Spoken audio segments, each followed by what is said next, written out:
Welcome back to the Night Shift, your safe space for talking about UFOs, UAPs, NHI. Disclosure? Is it Disclosure Day? I think it is. Feels like it. The Department of War went live today at 8 a.m. I think it crashed, actually, briefly, when I tried to load it, with their first drop of detailed images and files and all kinds of goodies from the UFO disclosure process that was initiated by President Trump a couple of weeks ago. Clint, you've frozen, by the way. We can hear you, but you're... yeah. There you go. You're back. All right, switch Were you tabs. on another tab? Yeah, there you go. StreamYard. Come on, people. Fix that tab thing. So that's really exciting. And we're going to talk about that. And we put a call out to our Discord community. If you are interested in participating in that, you can get to our Discord through the links that will be posted. We've also got our mod squad who's going to be posting links throughout the show. And we're asking you guys to submit your coolest finds. If there's something that really blew your mind that you want us to look at on the show, go there in the general chat on our Discord channel and post it. And we'll be pulling stuff throughout the show as we get there. Got a special guest today. Andy McGrillen from That UFO Podcast is here to help us make sense of all the craziness. Of course, we've also got Dan the Man from Others from Another Mother, our extremely multi-talented and amazing producer Xander Jones is with us. And, of course, Pavel Psychoactivo is here. How you doing, guys? I was just reading my book, sorry. Oh, didn't see you there. I think we may have it's going to be a full house, but we may have room for one more as well. You know how I said, Ramsey's going to want to get involved tonight. I think we'd been live for 30 seconds and I got a link. Ramsey's he'll probably join soon. He's like the mailman on Mr. Rogers. He kind of like shows up, drops in once in a while, like just strolls into the studio. It's great. Beautiful. Two big stories this week, guys. This Christian pastors are, going all over the internet saying that they've got the straight dope on the alien situation from a briefing they had with some members of the intelligence community. One of these guys, Larry Ragland, already had to put out a retraction and apologize to Eric Burleson. That's kind of been the big story until this disclosure dropped today. What do you guys think about that? I'm curious. Have you guys been following this? We can watch it quickly if you want. Yeah. 1.5 minutes just to bring people up to speed. Yeah, let's do it. With a group of men who are connected with the intelligence world that are believers, but are still have very high security clearance. These are legit, true men of God that are still connected to Washington and even this current administration and all branches of military. And they literally told us, we had a sitting congressman, a very well-known congressman from Missouri. He called into that meeting as well. That was just for pastors. And this is what he said. On speakerphone, this sitting powerful member of Congress said, "Are the pastors listening to me?" I'm getting chills right now because this happened to me. He said, "Are the pastors in the room listening to me?" And I said, "Yes, sir, we are here." And he said, "Listen to me. Go and tell the church they are not ready for what is coming. The narrative that is coming, what they are going to say is going to be like nothing you can even imagine. They are preparing to tell us that they are from another dimension, that they are our creator, and that these beings, these aliens, or whatever you want to call them, they were the ones that seeded us here. There is no such thing as God. Jesus was invented by them. The Bible was invented by them." And begin to just say, listen, prepare the people for what is coming because they're not ready. But he loved us so much. He made sure that he told us exactly the blueprint to study. He said, study the days of Noah. And if you can understand how Noah responded, that's how you're going to have to respond. What a knobhead. At least he wasn't dramatic. Wasn't true, was it? Dude, he's an awful liar. Look at his eyes. He's just like, he's so obviously lying. So this was Burleson's response, basically. So Burleson calls this out immediately, and he says, "I've had many people ask me to respond to what the internet has said about what a person has said, what he says that I said." Really? I would remind people to listen to what I have already publicly stated which is basically the following. I do not know what the strange objects in the skies are, and I certainly do not know their origins. I was asked to call in. I was asked to call them in by phone to a conference or a meeting of theologians. I could not tell you at all what was said at that meeting because I was not there and did not hear much of what was said. When I did have a chance to speak, I expressed my views, which is that we Christians tend to get dug into our personal worldviews, even if they have nothing to do with what has actually been written in the Bible. It would be wise for Christians to stick to what the Bible says and not what they think it says. If, and that is a big if, disclosure occurs at any type, then it will be all the more important for us Christians to be educated in our own scriptures. Until that time, I will continue to seek the truth, whatever it may be. Thank you for your attention to this matter. Eric Burleson. Moving on. Discuss. What do you guys think? How do you feel about this whole story? The whole thing feels gross. So for me, the important part of this is that there's a group of people who are like ufologists. They were described as Christian intelligence, which is fucking weird. That are going around speaking to these pastors about what they think is going on in ufology. And these guys got a hold of Burleson to call in one of these meetings. And all Burleson was doing really was just like warning, because I think, and this is something that I think some of us share here, that some of that worldview from like the ancient scripture, it's really medieval, it's archaic, like, and it's an interpretation. And there's a lot of people that really believe a lot of that stuff. And whenever this comes, if it's real, there's a lot of people that are going to have that type of ontological shock. And I think that Burleson was just trying to warn them about that, but they fucking twisted it. A little bit. He said the exact opposite of, it's literally, he literally just flipped it and then really delivered an awful pitch. Like his media, his whole thing, his whole shtick is sort of this Alex Jonesy kind of like fear mongering, super intense, I don't know, Jesus bro energy. I don't know. Feels very like inauthentic to me, and I guess it was. Yeah. We can welcome Chris Ramsey, by the way. Here he is. Hey, there Chris. he is. Hey, dude. Hey, Chris. What's up, boys? What's happening? Morning. What's going on, man? Have you been following this story, Chris? The pastors? Oh, a little bit. Wasn't there like a back and forth, kind of a flip flop situation about what was being said and versus what actually happened? Yep. Yeah. So, that was pretty much it. It was some sinning on the parts of the pastors, apparently. Mm-hmm. Yeah, something like that. And who'd have thunk? But then it kind of brought to mind the larger question for me of how this is being absorbed by people of faith, of different types of faith, and certainly within a certain subsection of the Christian community, they are folding the UFO narrative into the message, whatever that message may finally turn out to be, which I think is a really interesting development because we kind of saw this coming.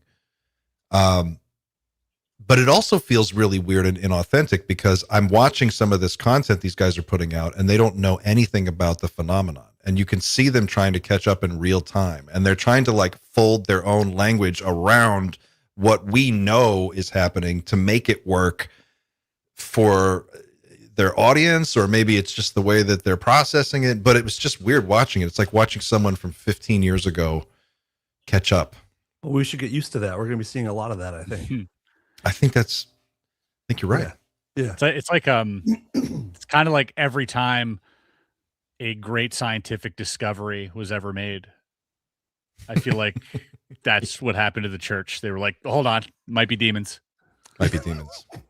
Let's not get, There's also an uncanny ability to look back into the text and find a place where it fits really neatly, because the texts are just so vast. Like, you can literally make anything that's happening now fit. And I'm not trying to say that the Bible's just any old story. It's clearly very important, but it's a big book.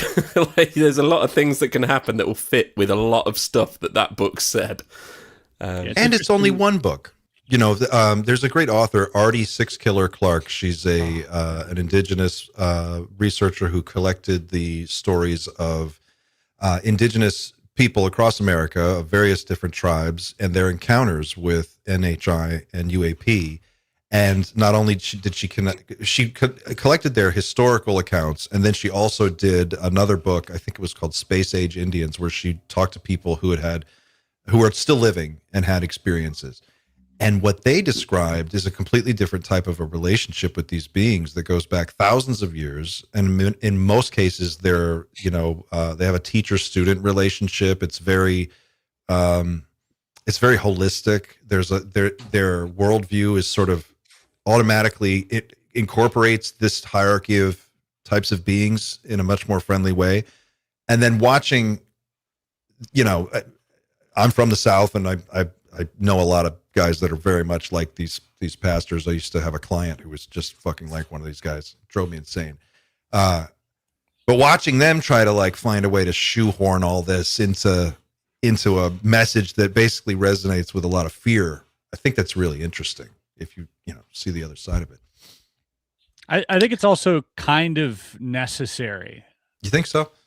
I think to a certain degree, I think there needs to be different interpretive modalities for this information in order for it to be climatized into everyday talk. And those modalities will happen through the hard sciences, through the soft sciences, through the religions, through psychology, through theology, and also through, philosophy. I think that we're going to take this information and put it through all these different filters so that we can try and attempt to lead a normal life with this information. So I think it's a natural progression that we do that. I don't think there's anything behind it. Maybe there is, like, in terms of like shaping narrative, but I think for the most part, it's just natural sort of hip check reaction to this information. We have to try and fit it in somewhere. And I think that's fine for the most part, as long as it doesn't turn in to like war. I think then it's okay. Yeah. Which is already happening, the war. Sorry, Andy. Andy, go ahead. No, hi, Chris, because we've not met before, so nice to meet you, and well done in your cool studio. I've not caught the Bob Lazar interview yet either. Look forward to catching part 2. So Christian intelligence is a really interesting idea. Reminds me of like Men in Black, but wearing white instead. My concern with this, and what I'd be curious to know, is who were the 2 individuals who briefed these folks on this call? Is it going to be folks we know? Because what am I right in saying they were retired but connected to the intelligence community? So are these guys who were already known to the UFO community? Pavel's going to answer that. There's a conflation as to who they were. The best explanation I got was from Timothy Alberino, because he's known in the religious circles. Yep. And he described them as a UFO group that is evangelical Christian, that didn't show anything classified or anything. It was just already information that was already out there. But yeah, he made that distinction, and he didn't say anything about being government or from the intelligence community or anything like that. So I don't think they are. I think they're just ufologists who are evangelical Christians. So in that case, these guys are jumping on the bandwagon for numbers, clicks, and because they hear Burleson, Luna, particularly both of those talking about angels, demons, Bible interpretations. And let's be fair, Book of Enoch.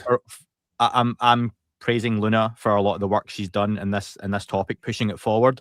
Her Rogan interview was really awkward at times because she was clearly trying to regurgitate information she had been told, I'm guessing by Grush, hopefully not Greer, but probably Greer and others, and not quite remembering it all. So it got a little bit awkward and mixed up at times. And I think you see guys like this who, shock horror, will take advantage of a situation or people or a vulnerable situation for their own monetary gains, because Jesus said they should have big houses and boats. And I think that's what we're going to see. Was I the only one super surprised to find out that they've got like the full YouTube setup, like the green screen and like the effects? Like, I had no idea it was that game for pastors. Like, I didn't know they were I didn't know they were preaching like that. Like I found this out when like 6 pastors went to Twitter and they were like, I was there, and they had like lightning strikes and UFOs in the back of them. It was kind of insane to me. Yeah, they all have like a graphics team, and they've got like Yeah. people. It's a big that was- production. That pastor money, that was buddy. news to That me. pers- That pastor money. Business Quick- is good over there. Quick story about a guy who I used to know that I used as a client of mine, and he was one of these types of guys, and he had this whole deal where he really wanted to feed the homeless, and so he would make a huge deal out of it. Once a week he would go around to all these restaurants and he would gather, get a bunch of food, and he would make everybody that worked for him had to come out, and it was like his whole staff, and then they would go out to a parking lot near a public park, and they would set up a food pantry. But before he would let anybody eat, he wanted to make sure that a camera crew got him standing in front of the crowd addressing them with a sermon. And then he would take this footage, and this was his promo footage for selling his motivational speaking and all his other bullshit. And it was just such a fucking turnoff to watch a bunch of hungry people sit there and have to wait for this stupid motherfucker to do his douchey fucking whatever the fuck. And so whenever I see these guys like they come out of the screen with the fucking evil eye fucking stare down like, y'all, Yep. I'm just trying to save y'all soul. Y'all, I'm like, dude, don't fucking come at me like that. Like, first of all, that's just ignorant. You don't even know what questions to ask yet. You don't even know what the fuck you're talking about, for one. And two, to come in here and act like you have all the answers. Like, dude, we don't even have the slightest idea what we're dealing with yet. And this is from people who've been looking at it for 30 fucking years. So like, I just wish these guys would slow their roll. If you want to bring Jesus into the conversation and have a discussion about faith and how it fits into the Christian faith, that's all fine. I think everybody is open to that. Like a healthy discussion is a good thing. Oh, and But Claire, don't like kick the fucking door down like the Kool-Aid man. I think there needs to be some sort of a round table. If stuff comes out honestly about these things, I think that faiths will have to sit down and talk it over, because everybody has their own interpretation, everybody has their own ideas. The scientific community, we know that can also be dogmatic. They Sure. also need to sit down at a table and just talk this shit over, because if they don't do that, it's going to get even more chaotic than we probably expected. And I don't want that, really. I got the sense that is what the design was, based on the Carl Nell presentation at the Soul Symposium. I looked at those slides again the other day, and it's very much laid out in lines of effort and between the different disciplines, how this is all going to roll out over various phases. And I just think if we're watching it in real time, we're watching people consume this, process it, understand it, and they're putting it into terms that make sense for them. And then we're also seeing that hypercharged by a content cycle and an algorithm and a whole system behind that. And it's weird to watch. This is what it looks like when humans finally realize we're not alone. It takes a long time. It's really fucking messy. A lot of people don't know what to think, and there are going to be people who step into that vacuum with answers. And if those answers are right or wrong, some people just don't care. Mm-hmm. That's what's interesting to me. It's one of the things about, like, there were 2 other stories this week. One was that Obama had an interview with Stephen Colbert, and he said he would be. Pavel, can you talk about this? Because you actually said this yesterday in our meeting. What happened with Obama that was so interesting? Yeah, well, there's a lot of people that instantly went at like, oh, Obama is like towing the line, or like he's part of the cover up, because he was like laughing it off a little bit at the beginning of the exchange. But my observation was that in the second part, he talked about being an emissary, and he got really serious. He was like, first contact, and then the final phrase, he was like, but it hasn't happened yet. And I was like, whoa, what the hell is that? that was crazy. And everybody went with the negative stuff, which, yeah, I mean, if you just said aliens are real about 2 months ago, you can't like go on and just on talk shows start revealing everything like, what were people expecting exactly? I don't get it. Is Obama gaslighting then? Because he did make a pretty clear statement, and you're right that Obama's, in my opinion, because I don't know the guy, I don't know if you lot do personally, but he seems to be the type of guy who is very careful with what he says, how he says it, and it's very deliberate. So are we saying that that's always the case? Or are we saying he picks and chooses when he does that? Because it can't be both. And either he's walked it back or he hasn't. To me, it's a little kayfabe, if I'm honest with you, in the sense that Obama, I think, knows what might be going on behind the scenes, but he can't just like try and take credit for everything. I think that, and I keep repeating this on my channel, that 2011 White House Correspondents' Dinner where Obama roasted Trump, that was a key moment in this whole thing because it set the standard of how their interaction would be like from that moment forward. That made Trump run for president. I think that's what got him to go like, fuck this guy. I'm gonna run, you know, like, and I think that Trump is always like that. He's very predictable in that sense. Whenever he sees Obama doing anything, he's always reacted. And partly, I think Obama is partly fucking a little bit with Trump when it comes to this, but also, I mean, he's funding Betty and Barney Hill documentary. I mean, how is he not involved or aware of what's going on?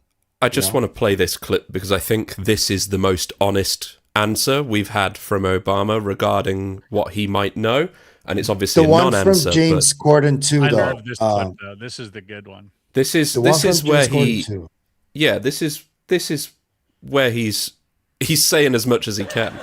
Every twitch, everything, and of course. So, did you look? Did you see? Did you explore? I can't reveal anything. Oh, really? It's short, but it's. But then he says, and they exercise strict control over us. That was before that bit, yeah. Right, but, yeah. And I'm like, feels a little on the head. Yeah. Do you think it's that simple, guys? Do you think it could be that simple? It's a fucking top-down, like, you get elected president, they call you into a room, and they're like, look, it's the fucking they live people. You know, it's like that. And, you know, you're in a ballroom, and it's like, we're very successful. Profits are up 110%. And the humans have no idea. Can I perhaps share what I think? This is just going to be wild speculation. If you don't mind me speculating. We don't do that here, This is just a couple of minutes. Speculation zone. I just feel like this whole what does the president know, what doesn't he know? I think we have to think in terms of who controls the information, and I think a lot of them would say they all do. Like the administration would say, oh yeah, we know, but then the private industry would probably go, yeah, they don't know, we know. And it's kind of like all these separate people. I think it's entirely possible that the administration may have known something at one point. But, you know, you don't get to control this information all of the time. Maybe they were told one thing on a need-to-know basis. For example, what Eric Davis alludes to was told to the president that cried. I forget his name every single time. Jimmy Carter. Jimmy Carter. He was told that Jimmy Carter was effectively shown what we know to be the Aquarius document. That's a very old document, but for all we know, that's what they're still working with all these years later because they might not be read in on the up-to-date legacy stuff. So when the president says, well, when we assume the president knows something, he might know that, but he might also recognize, yeah, it's a 50-year-old document. I can't come out and say this is real because it's 50 years old. Like, I don't know if it's true anymore, but I know something. But it's also classified. And that's how the puzzle fits in my head. Like, I don't think the president really does know the most up-to-date information at any one time. I think the briefing is the same briefing that all presidents get, and it's just this is a really cool document we got 30, 40 years ago. That's it. Yeah. I think it's that and a combination of probably like backdoor conversations that are strategically given to him as passage material. I think, you know, you probably have whoever's in the know construct some type of story that adequately keeps him in check, keeps him, you know, keeps his curiosity satiated, in that they're like, hey, look, here's the real deal. All right, Mr. President, on the down low, here's what's really happening. This is why we can't share it. And they give him some doomer like take on it. Meanwhile, all they're doing is reverse engineering the shit out of this $1 trillion industry and just making piles of money, right? And they're probably just giving him like the scare tactic stuff. Oh, you can't say this because it's really, whatever. And meanwhile, they don't know what the hell it is, where it's from, but they know it's worth, its weight in gold. And that's, so there's probably some mix of that too, I would think. See, Clint, if you owned a hotel chain, right, you don't know what's going on in every room of that hotel. You probably don't even know what's going on in each individual hotel. You know the overview of it. You've then got managers who deal with the floors of the hotel and down to the cleaners. And I think it's like that. Like you say, there's probably an overview of there's various intelligence briefings and documents. I don't think anyone voluntarily who knows the real top level stuff, the shit that people who are working with Lazar, that Chris is speaking to, right, who would actually, they don't go to the president and go, do you want to know what we're working on down in S4? Or actually, Area 51, that's now a cover for this place we've got buried in Arizona somewhere 2,000 feet underground. I just don't think that happens anymore. And it sounds so simple, but the old adage of presidents are there for 4 years. Actually, here's one for you. I used to be a holiday rep, okay? For those who don't know what a holiday rep is, people would go on holiday and for a week or two, I would look after them, basically, and make sure their stay was comfortable. And I'm going to use a crude example here. There was a phrase I was told really early on, and it was, don't bang the other reps, only bang the guests, because the guests go home. And I know that's really crude, folks, right? And apologies, but they're there for a week or 2 weeks, and then they go back home. You're working with these other people for months and years. So again, presidents, couple of years, at most 2 terms, and they're gone. 3-star generals, 30, 40, 50 years, deep. So that makes sense to me that those guys probably look down on presidents and congressmen and senators. That's the way I look at it. Could be totally wrong, but I just don't think presidents get the briefing because the people probably don't even see them half the time. So don't bang Trump, you bang Clapper, is what you're saying. Clapper. Clapper. Yay, chlamydia. I would add something there that, just because presidents have these 4 and 8 year terms, that doesn't necessarily mean that they're out. Like if you look at anybody that's in the intelligence community, they will tell you, CIA agents will tell you, like John Ramirez and all these guys, they're never out. They constantly have to check in if they travel anywhere. They have to let their, handler know what's going on, like that. They're still in the intelligence community and they still retain clearances, possibly even higher tickets than when they were sort of working officially. So I would say if you're at the highest level, like the president, you probably start gaining more access to things once you're out of office, potentially. Like, and maybe not every president, but maybe those who, can help whatever's happening. And I would say, Bush probably, and also Obama being, he's got this he's diplomatically very savvy. And so that might be a really good asset for them. Hey, go on these talk shows, whatever it is, say these things. Like, I would think that some of them would at least retain some sort of, IC connection after the presidency. Yeah, that makes sense. Safe bet. Yeah, safe bet. And there's also a lot of value in not revealing what you know. Like, the more secrets people think you have, and the more, the deeper your knowledge seems to go. When you choose to reveal it, being very strategic about who you reveal it to and what you say. Like, Obama's a master at that. Trump just gives everything up because he's just so easy to read. But Obama's like, he's just, yeah. I mean, it's like you said, he's media savvy, and Bill Clinton was like that. Same thing. Same kind of like. I liked Bush Jr.'s response, but Jimmy Kimmel too. He was like, "I'm not telling you nothing." I like that. Bush Jr. had charisma, but he was not media savvy. Yeah, he's not smart enough to like have that conversation. He's just like, don't ask. But he's kind of funny, and it's fun to watch him. He never knew what he was going to do. Fool me once. Yeah. Yeah, right. You say "fill me" or "fool me"? No, what was the full quote? Back to the repping days, yeah. You can't get fooled again. That's what goes on at the Dreamland Motel. Oh my god! So speaking of presidents, obviously the hugest news is the UAP files came out. We had Donald Trump himself post a couple hours ago on Truth Social.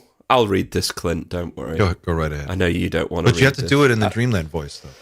No, do it in Trump's voice. No, don't. I'm not. As for my promise.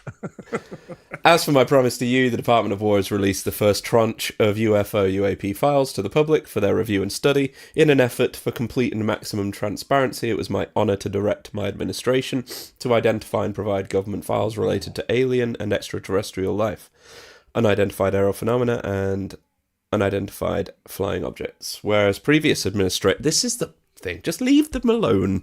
Don't talk about the previous administration, it's fine. Whereas previous administrations have failed to be transparent on this subject, with these new documents and videos, the people can decide for themselves what the hell is going on, to quote Terence McKenna right there. Didn't know he was a fan. Have fun and enjoy, President Donald James Trump. Have fun. Terrence who? Impressive vernacular on Don there, using the word tranche. Yeah.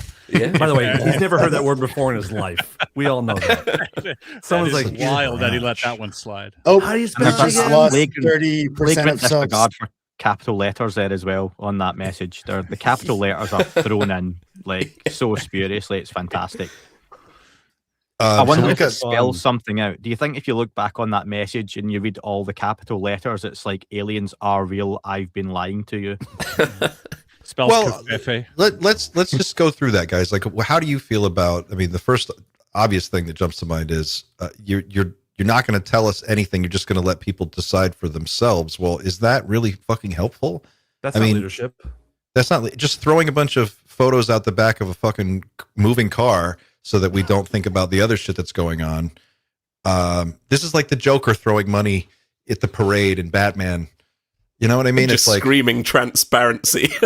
Yeah, and it's like, well, it doesn't. We want an answer from you, not just pictures of dots. That doesn't really get us anywhere. I mean, and I did cackle when he said maximum transparency, like the Epstein files, right? Sure. Yeah, one at a time, though. One at a time. UFOs first, then we deal with that. Maybe it's Literally. connected. Wild. The other thing is too is that like he does have constituents that he has to like appease, right? And so him saying they're real automatically, you get all the demon people, worked up, and so he's probably strategically not saying, trying to keep as many people happy as possible politically. And he also said alien and extraterrestrial again, specifically. No NHS talk, none of that in there. Words. Yeah, right. Yeah. Who is this dump for, though? Can I ask people that? Who is this actually for? Because I think, and I hate using that's what I ask myself every time. The UFO community, right? But this, I don't think this is for. Yeah. Who does number 2 work for? Like the UFO community, I think this is for them. And it's not. This is for the general public. This is a public release. So for me, there's a little bit of plausible deniability with the whole, here's what we've got. Because I think one way to get around that whole thing of we're going to have to go back and hold South Africa type courts and put people on a stand to say you were guilty of this cover up in 1979, and some old dude is there on the stand like falling to pieces. Or, you've been guilty of X, Y, and Z. The public won't care about that. Some people in the UFO community, this is all my opinion, some will, the public won't. The public will be like, holy shit, aliens are real. That's it. And things will move forward. They're not going to look back at the cover-up. They're not going to care about the cover-up. It'll be what this means for them, the impact, the consequences, and how life changes going forward, not retribution. So for me, the way you do that as a government, quote unquote, is look what we found. Let's get this stuff out. Oh, look, here's some more interesting stuff. Burchett today said, he was asked a question about how, on a scale of 1 to 10, how does he rate this first release? And he said, this is just the beginning. This is simple, basically. The holy cow stuff is still to come in future releases. So you build it up that way. You've got the media attention. This hasn't touched the UK for anyone interested. For what I've seen today, there's local UK elections. Ander, you're nodding along. You can see that as well, mate. Yeah, that this hasn't touched the UK news cycle. And I don't think it will. Outside of a couple of minutes here and there, we would need more. We need 4K pictures. We need potential bodies being shown. We need grush levels of testimony to come forward. It's a good start, but I think this is literally the flour and water for the cake. We're not even touching the icing yet. That's a really insightful analysis, Andy. I hope so. That was great. I hope so. Agree. Right. What we've heard from Burchett, Burleson, and Luna is, and there may be those on X that just say they're either lying or they're misunderstanding the briefings they're getting or something, stuff like that. But I do believe they're being genuine, and I know they wouldn't be fooled by this level of, this is like interesting stuff, particularly the NASA photos, which we can share in a little bit, but they wouldn't call this revelatory because they know it's not. They are members of Congress. They're not complete idiots. I'm willing to bet that the level of evidence that they've seen is probably an order of magnitude or two more interesting than this, and I'm wondering if they're genuinely expecting what they specifically know to now be disclosed in due course, and if it's not, do they have a plan in place to protest that decision in some way? I don't know. That would be awesome if they did. It's also interesting. I don't know if it's probably coincidental, but also the fact that so many things in this space are seem to be like surfacing or getting to the top. Just had obviously Age of Disclosure. After that, the Bob Lazar stuff. After that, we get so many amazing interviews from Jesse, which each one feels earth shattering and groundbreaking. And then after that, we get Jeremy Corbell coming out with this new documentary, which has got a lot of stuff in there too. I can say, I know Dan, you can probably say the same. Yeah, sure. And it doesn't feel coincidental. It feels like everything's sort of culminating right now, and it's sort of ripping at the seams. And what we're seeing, to echo what Andy said, is maybe just like a little bit of that seam sort of ripping right now. And we might be in for, some real stuff real soon, very fast. I'm glad to hear you phrase it that way too, because I've been feeling that way for a long time. That it does feel like there's a ramp up, and I watched this clip of just real quick of Dan Aykroyd and Joe Rogan talking about this from like 6 years ago the other day, and it's so dated. You can feel the conversation is just so flat because we know so much more in just the last 5 years. If it keeps going, I mean, at some point, does the dam just burst? I mean, where does it culminate? How high does this go? Clint, a big indication for me that this conversation is getting real is when Russia and China get involved openly in it, because you can't just have this be the US releasing documents and no one else around the world says anything. And I mean the superpowers, not the Five Eyes Agreement, alliance. I mean like the real superpowers to come out and say, we're going to make a comment, we're going to do something, we're going to release this. That's when it becomes real. Before then, I think it's still under the radar, pardon the pun. You would need to see Russia and China make some kind of comments. I could imagine China making a public statement. I don't think Russia makes that. I don't see that happening, but I just don't speak Russian or Chinese, so it'd be lost on me, I think, for the most part. I think you could see, it would make sense. Like in my head, I could see a timeline where China says, okay, we have the most automated production, line on the planet. All of our factories are roboticized now. We have advanced AGI. We're kind of living 30 years in the future anyway, in many places, not everywhere, but certainly it would be a great opportunity to cement the next century as the century of this rising Chinese power. If you came forward and you were like, guess what? We figured it out. We've got flying cars, or we've got, I don't know, whatever, something. I could see that, or we've made contact, like the three body problem, right? Like we just have, we've established a dialogue with an off-world intelligence. I guess that if we made contact, if that happened and deals were made or agreements or something, wouldn't you think that maybe each country did something separately, probably, and that may be an issue? Sure. Would then Star that Trek be covered different entities though, or are we all making contact? That's the question. That's the question. It's like, if they made different deals or agreements, was it with different groups? And what did those different groups want? What are their motivations? Each of them. Those agreements may not jive together. Yeah. Yeah. What do you guys think about this whole notion of the deal has something to do with reptilians eating humans? Love it. It is fascinating. Actually, can we stop really quick? Can we, Chris? Can we talk about your promo for the tour that you just like showed the other day with the baby? The baby? What the fuck, bro? That was the funniest fucking shit I've ever seen. As fuck, bro. I spit coffee all over my. What is wrong with you, Chris? You were like, oh my god. Can we show that to people at some? Not now, but like at some point, can we just show that because it was the funniest shit ever, and I think people need to see it.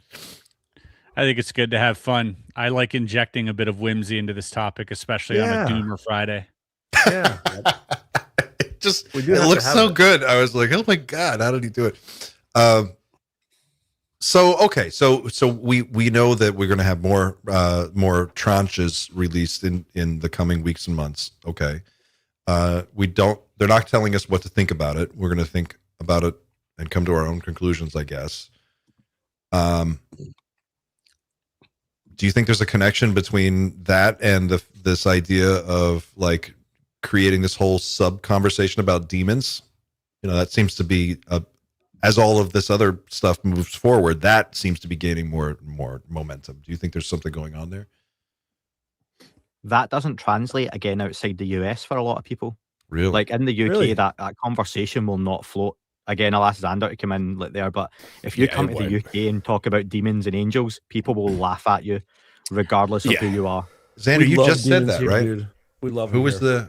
Didn't you have I was getting a haircut like 2 days ago, and my barber is a really good friend of mine. I was in a band with him for a number of years, and he's just getting into all this stuff. So, and obviously he's comfortable. He's in his own shop, so he's like talking as loud as normal about UFOs and like Jim Carrey being a doppelganger and things like that. And I'm trying to respond in a serious way because I take this very seriously. And then I've got what looks like some sort of solicitor sat two chairs down. I could see him staring at me in the mirror, just like, what? Somebody on a day pass from the hospital. Yeah. And he was like trying not to smirk at me, but he was like, I could feel his accusations from across the room. Because he knew for a fact this was all rubbish, and that's what it is. That's the response you get, largely in the UK. I find so far. I mean, they know it's rubbish. More diverse, to Andy's point. Like, yeah, there's demon talk too, but there's also talk about aluches and like nahuales, skinwalkers, and all that stuff, and people believe in that stuff. So, but yeah, the demon talk. It's stronger in the US, I think. Maybe that's how we get disclosure, is like lean into that, you know. There's so many people apparently gatekeeping this stuff that don't want it out because they're, we're dealing with demons. What if that's what they're doing? Playing like some 40 chess big brain move where they're like, no, it is demons, guys. It is demons. And then finally these old guys are like, see, all right, release the files. It's demons. We were talking about demons the whole time. Maybe we just lean into the demon stuff for a bit and see where it goes. That's brilliant. I actually think you're onto something, because that is a voting block that is like very homogenous. It seems to be like they will unite around an issue, and then if they can get a common understanding across states, like you can count on that group, and conservative politicians in this country generally do, and it works. It swings entire elections, and we see it all the time, every election cycle. I could see some kind of a strategy where they're like, look, we really need to switch these people on and get them to agitate for a little bit more. Maybe it's conservative districts where they have to lean on their member of Congress or their representative a little harder. I don't know. Maybe there's something to that. Except the messaging has been, if it's demons, to leave it alone. You don't want to mess with that. It's kind of a way it's a way to kill it without actually investigating it. Like, just leave it alone. They're demons. Don't fuck with them, please. Don't poke the bear. Let's move on to other stuff. That's what it feels like. Interesting. What about you guys? We need some exorcists and like we need like a ragtag team of like priests or something to like investigate this. I think Christian intelligence. That's what it is. Yeah. Yeah. That's like the Avengers of like the pastors and like send them into the giving fields. This is it sounds like something from The Boys. But yeah. When it comes to the demons, my uncle used to run with an exorcist for a couple decades. Well, my godfather, sorry, Ricardo. And I've talked to him a couple of times about this, and he says there's something really weird. I'm like, some of them are like probably mental illness, he told me, but there are some cases where they do speak in weird languages and they make a different voice. And I'm like, so that's a demon? He's like, I don't know what it is, but that's how the church frames it. They think it's a demon. But like, I mean, that kind of thing is real. It's very rare, but it happens, you know? So, are we talking about the same thing with two different types of like vocabulary? I mean, in the same, as a religious person might call it a demon. Are we just talking about something that exists in a shadow biosphere that's like invisible to our five senses, that has access to us, that we can't access it directly, and so it can take advantage of, you know, I don't know, your energy I lean more towards our brains being the antennas, and some brains pick up other things that some other brains can't. And I think that might be what's happening, you know, that they're picking up similar stuff. to how a channeler would work. Yeah, or like what Dr. Gary Nolan is doing with his work with the codeputainment. Like it's and John Keel spoke about the super spectrum. There's people who have more proclivities to see more parts of that super spectrum than others. And I correlated to, and I think Chris and I spoke about this, to like trauma and like really strong experiences that enable some of these, this antenna going wider. I don't know how else to put it, you know, but I think that might be something to that. Like Pavlo's point with like a radio. So if you're in your local area, like everyone can pick up the local radio station, but if someone's got a really good radio, they can pick up signals from further away. So they can pick up a different station. Sometimes you pick up a cross wire. Sometimes you pick up a frequency that's just floating around in the air from World War II, where some pilot once sent a radio message out and your antenna one day picks it up. And I think that's essentially it. We're receivers, and some people can be susceptible to different things. And the Disclosure Day trailer from Spielberg, the big selling point, one of the big selling points across all the trailers, is Emily Blunt doing the weather report, and she starts, you know, clicking and ticking, and then the voice comes through. So is that a demon? Is that channeling? Is it an alien taking over? Or is that all, to your point, Clint, the same thing? And it's just through decades and centuries been interpreted depending on the person's in Mexico, Scotland, the US, Canada, and it's all the same thing. And my godfather did tell me that in the rarest cases where he was present, there were sometimes that shit just started levitating or floating and moving, shit like that. And it just, like, I think it's related to that too, to like fucking, you know, the brain. Magician. Well, it's definitely the brain. I mean, look at people that get like traumatic brain injuries who then all of a sudden can speak different fluent languages and they've never been taught a day in their life after an injury. So maybe it is something in the brain that just picks up something that not everyone can pick up. Or like that lady in the UK that woke up with a Chinese accent. Right. Yes. So funny. Incredible. So inspiring. Only in the UK. Yeah. I still think on her deathbed, someone's going to ask her, how did it happen? And she'll just wink and die. And it's been the long game the whole time. I play you. Yeah. I wonder if I'm actually interested to talk to Diane Hennessy Powell at Contact about telepathy, and if there are any ideas about how that would work in practical terms. Like if everybody's thoughts are being transmitted and received all the time, then that would be overwhelming. There's got to be some way, but we also hear that, like, you know, between telepaths, it seems like there is no real privacy, but that's also not an issue. Is it like range dependent? Is it like, how do you decide how many people you're going to communicate with at once? How does all that work? That's something I'd be really interested to learn. our interpretation of it isn't probably accurate at all. Like, I mean, because you hear things like, oh no, it's not words, it's not images, it's like impressions or whatever that means, right? But how can you just rely on an impression and know that to be what it is you're receiving and not just part of your imagination? So there is something that we don't understand about it. But then there's all the other work that Diane Powell did as well, which was she worked with like schizophrenics and people who had like she was deeply into psychiatry and how the brain works. And she even told me that like she would work with people who were clearly living in a different reality, complete schizophrenics who were adhering to a different reality than we are, but then would somehow prove that their reality was real in some way, whether that's bringing something to her or something. And she told me about this, and I thought that was just so interesting, because now we're, again, I think the narrative that we create around telepathy and psi ability is so limiting versus what it could be interacting with, you know, a sublayer of reality might be so foreign to us in terms of like reaching into a different reality and pulling things out of it. Like that might all be part of that phenomenon and not simply just, you know, hearing someone speak English in your mind, you know? Well, I guess that is also a question I have, is like, how is it a teachable skill? Is it inherent to most or all people?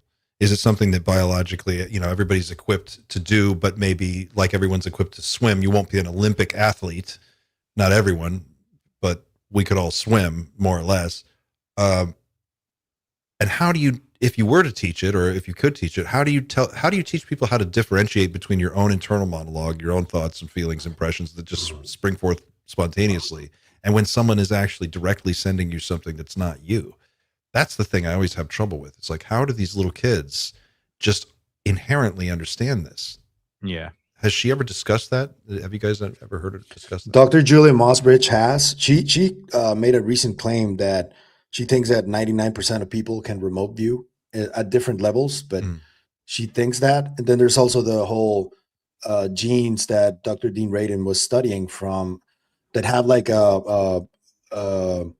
they're from the Holy Inquisition time, that whole gene that is gone from people, and that 60% of people he found do have it, and the other 40 are from that era in time and from those families. You trace them back to them. So based on that, the majority, I think, do have this, but how to teach it, I keep thinking that it has to do with traumatic experiences and just experiences in general that teach the brain how to. What's the trauma connection, though? I don't understand why that's so critical. Bad. I mean, it probably has to do with survival, right? You think?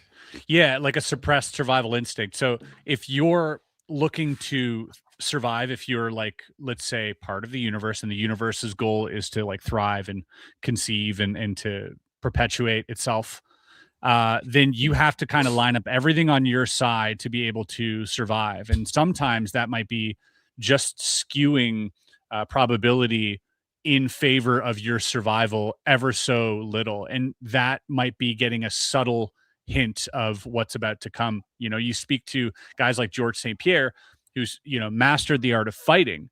And in these high pressure situations where there's a lot of stress, where he's in the middle of, you know, 30,000 people watching him fight, he says that there's a point where he feels that he knows what's going to happen as it happens.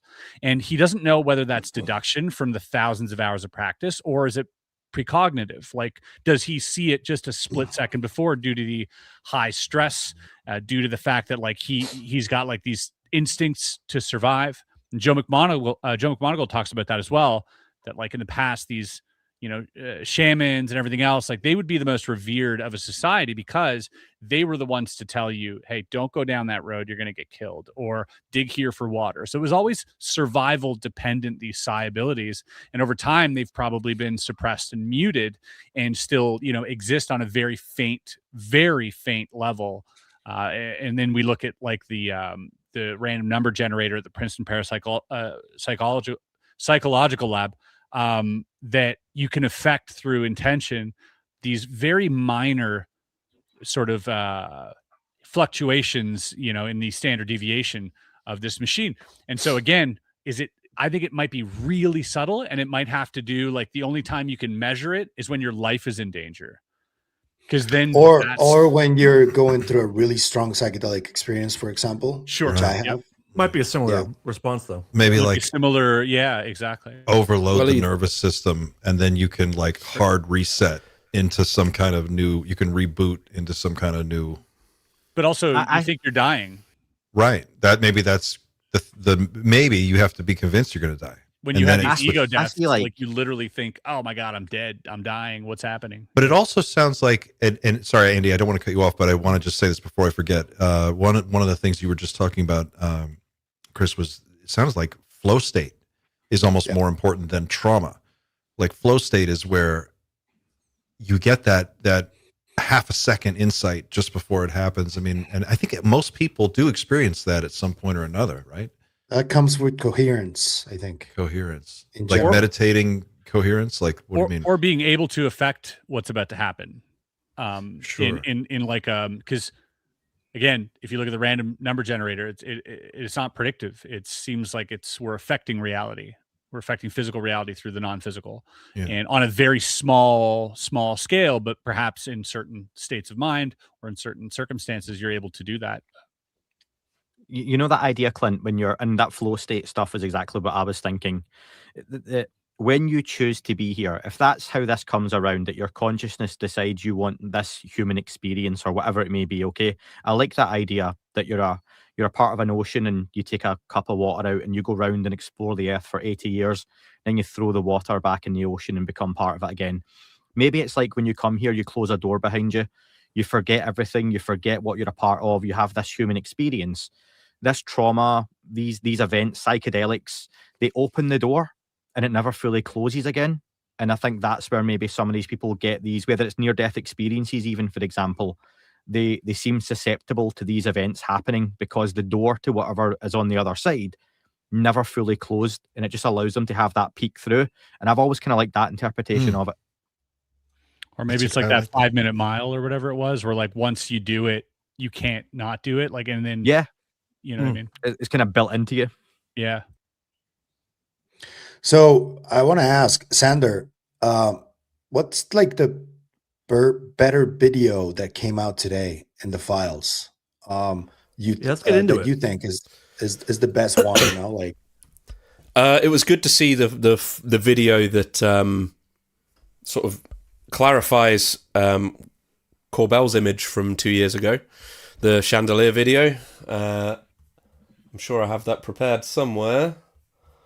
I think, look, most, let's not sugarcoat it, most of the videos were just dots going like zip. Like, they could have been a lot of different things. Like, so Mick West is going to have a field day. Like, he's probably feeling quite happy for the most part. Who cares? And that's fine. That's fine. I don't think he's ever quite happy. Yeah, I couldn't care. To be fair, at least one of them I can't even see the UFO in the video. There's one of them I'm looking at a landscape. I think it's 12 seconds long, and it repeats, and I'm like, I can't see what I'm meant to be looking at. I am colorblind, so maybe that's a part of it. Open your third eye, homie. Open your third eye, dude. You open some kind of eye for it. I agree with Sander, by the way. I think I think there's one that I saw, which was it the 90-degree one? Yeah, had one of the 5 observables. It was literally just like 90 degree at 80 miles an hour. And I don't care what type of vehicle you're manning, unless it might be a drone, I guess, maybe in that case, but I don't know. Do we know what year it's from? It's like 2020 something. Oh, so I like their graphic design on the website. Yeah, it's slick. I really wish I'd prepared. I had the video pulled up like not long ago, and for some reason it's disappeared. But so our Discord is lighting up too with people posting links. Let me see if I can go in the Discord here. That's the chandelier one, I think. The videos are all on the DVIDS website as well, like on one page, so you don't have to go through this. Oh, okay. All right, we'll get that. Maybe we should just show the Apollo images first, because I do have those. Yeah, let's go through the Apollo stuff. That was stuff. really interesting. So it's strange that if this was such a nothing burger, why were these classified? Like, I'd like some information about like were these photos actively declassified for this release, or were they just floating around unclassified on some server somewhere? Well, that's a great, I was great under question. the impression that everything in this release had to go through a declassification process. According to Hegseth, yes. They have started a process. So Hegseth, actually the statement should be up on the website too. It's all time stamped out. But he said they had to go through each batch. A lot of these are only on paper. They're just not digital copies at all. So they have to manually by hand go through all of those. Yeah. And every week or two, they're going to release a big drop. So we got to stay on them about that and see how that goes. Effectively, we have maybe 5 photos from across various different Apollo missions, and if you've seen like the high quality image, it's actually a point of conspiracy in the past where there's no stars visible, and people are always like, why is the sky so black? They're in the vacuum of space, and it's obviously a consequence of the fact that the lunar surface is so bright that it's completely blanking out the stars, because they had to have the cameras set up in a specific way for them to actually just capture anything, because the surface was so bright in contrast. But we've basically got those photos, but with multiple artifacts in many of them. Some of them are more compelling than others, but this is the first one. Some sort of strange cylindrical shape on that one. You guys. That's the big. They're just rubbing what it. we were all thinking. Rubbing it in. ASOS rocket. One of these in particular I found really interesting, but yeah, just dots in the sky. Like they weren't capturing stars on these photos. They just simply weren't. They weren't set up for that. But the only thing I'm trying to rationalize it with is ionized radiation hitting the camera sensor, perhaps. But then you get to at the end of the day, I have looked this up, and they did try their best to protect. They tried to protect the camera and the film from that, so they did make some protections against that stuff. So that's just one idea, but this one in particular, that's a triangle UFO. We know that shape. Yeah. Mm-hmm. Was it not, Chris? I saw Chris's message today. They were, and the most interesting thing for me isn't even that's the best image, but the fact that they're investigating these with a view to release results to say they're going to NASA, they've got the original image, and they're going to look and use whatever techniques they can to work out, is there an actual image there? Is this a reflection? Is it dust? Is it something else? That's really interesting to me that they're actually following up on some of this stuff. That's an old picture. We've seen that before. Some of us have. It's not secret, but the actual work off the back of it is really important. Same thing with Jake Barber, Skywatcher. The legacy and the impact fell in its arse, so it's no longer important. Sol, Galileo Project, any of these organizations that come forward, it's the impact and legacy, not what they do, it's what they produce. And if that picture is what this caucus has done, that's fine. But what's it going to produce off the back of it? And if they can come forward and say, do you know what? Using X, Y, and Z techniques, there is an object there. Those are not stars. That is not dust. That is not ionized radiation like Xander hopes. You know, there is something there that's tangible. Xander West. So yeah, like there's something there that's worth investigating. That for me would be really cool to come off the back of this. Also, someone took that picture, and that was only in the 60s and 70s. That person could still be alive. You could ask them, were you shooting something? Were you taking a picture of those lights, or did you find the lights after the exposures? It also raises the question of how competent is NASA in under any administration, because we heard what's his name, the NASA administrator a couple of years ago, Bill Nelson, in Florida, say we're going to get right down to the bottom of this. You bet your bottom dollar we're going to get the answers here for you. But all this we never heard from him again. Yeah, he also said we don't know what's on the dark side of the moon. We don't know what's on the we don't know anything really. And then here we're finding all these photos. They obviously had them clearly. And then someone in the chat here with the amazing rockstar account name of Clint's Mustache wants to know how do we feel about Arrow being connected to the release? And that is in fact my actual mustache. So thanks for screen grabbing the mustache. That's amazing. That's pretty amazing. Someone how do we superimpose Clint? Someone needs to put that picture of your mustache in the back of one of those NASA photos, so they've zoomed in, and in the background it's your mustache just hovering in the dark abyss. I knew it the whole time. Okay, meme team, let's make it happen. You heard. By the way, this thing has contrails. Does that concern Yeah, anybody else? Yeah, I just noticed that. It has contrails, and it also, I don't know if this is just an artifact from refraction or lens reflection, but there seems to be a parasail shaped object attached to this. So right there, it comes in, and it kind of looks like a parachute. Right, like it's attached to it. Strange like what that it's sideways. Yeah, it is, but maybe it's like spiraling out of control in the wind or something. I don't know. I just interesting thing. Probably just light. Chris, that looks like something in the lens. Yeah, that is a fan, and I wouldn't be shocked if that was a parachute. This is not a UFO. This is not a UAP. Yeah, bin this video next. It's I'm not impressed by the initially it's the most striking one visually because you're like, oh my god, it looks eldritch. Like I don't even know what to make of this. And then you see the contrails, you see, you know, the movement isn't really, it's kind of wonky. So I tend to agree that might just be prosaic. Documents and photos are interesting though. The problem is though, interesting, yes, and to Chris's point, it's the most striking. So that's the one the media is going to show. So see when that one gets debunked, it's the easiest one to call bullshit and everything else because that's the one they'll lead with. And that's where I get frustrated. Same with the Hellfire missile thing. I know some of us disagree on that. That one being shown at the hearing was the worst possible thing because that was a Hellfire missile hitting a prosaic object, and it's what the media ran with. And it took away from all the really great testimony from Knapp and Co. at that. So again, we've got stuff in there that, yeah, they've dumped everything. But for me, that's a really, really obvious fan on potentially parasail type thing.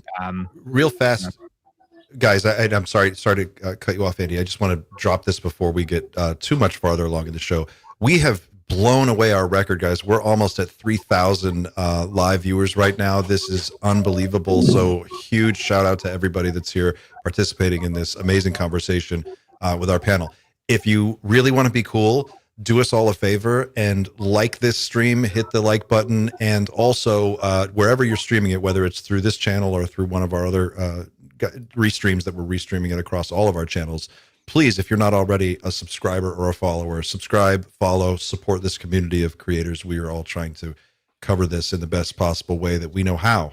So help us out. And we'd really appreciate it. Yeah, well done, everyone. Yeah, that's pick up a copy of. I've got mine right here, the Atlas of Unidentified Flying Objects by Andy. What are the good files in here? Anyone know any good files in this thing?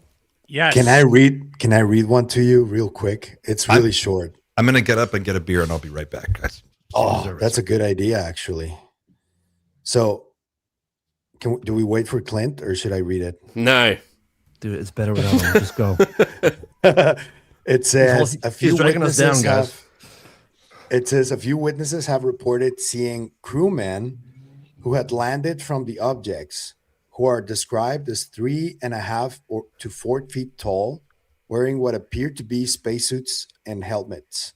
Author Edwards includes this book with a prediction that in the near future, UFOs will make an overt landing or deliberate contact with Earth. A copy of this letter is being directed to Denver in view of the contract awarded to Dr. Edward U. Condon. The above is being called to the Bureau's attention in view of the press report of mounting pressure for a civilian-controlled investigative agency to handle UFO matters. Yeah. Interesting. Okay. There's a lot of those letters of like people reaching out to the president being like, it is crazy to see how early on UFO fever started. Because if you look at the 1947 documents, and I read through like a few of these, they're like, I know the answer. Mr. President, you have to believe me. I'm talking to these Martians right now and they're going to land soon. Like there's a lot of that. There's even channeling. There's like messages of channeling like immediately after Roswell, which is very strange. But some of the really good documents, one is Socorro. There is a thoroughly Yes, it is thoroughly. It is Lonnie Zamora's entire testimony with his sketches. Ooh. It talks about everything he saw. The person who took the call at the police station.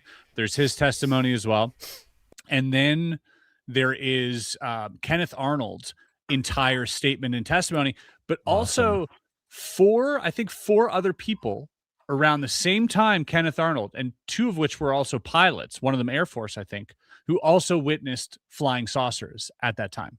So we have more sort of corroborating evidence prior to Roswell of flying saucers being spotted by credible witnesses. So very really cool. Interesting stuff. Yeah. So it sounds like there's better stuff. There's better like written files than there is imagery.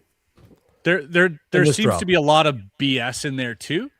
Sure. But within that, I think there's some really good, interesting. The things. Twining memo also dropped, by the way.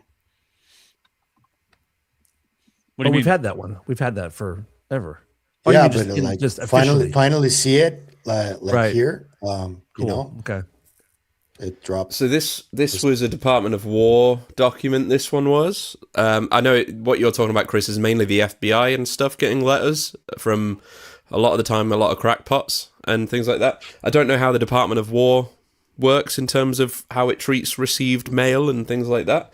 This one was classified top secret, and it doesn't read like somebody who just saw something, but I'll read it and it's quite interesting. And thanks, Pavel, for finding this, or for having somebody find it for you. For some time, we've been concerned by the recurring reports on flying saucers. They periodically continue to crop up. I believe there's a little tiny R there.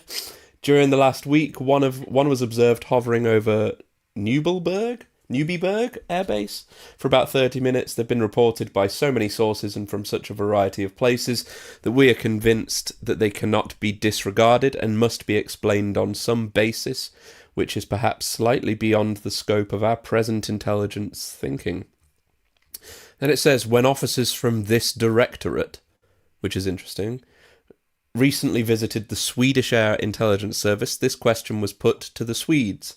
Their answer was that some reliable and fully technically qualified people have reached the conclusion that these phenomena are obviously the result of a high technical skill which cannot be credited to any presently known culture on Earth.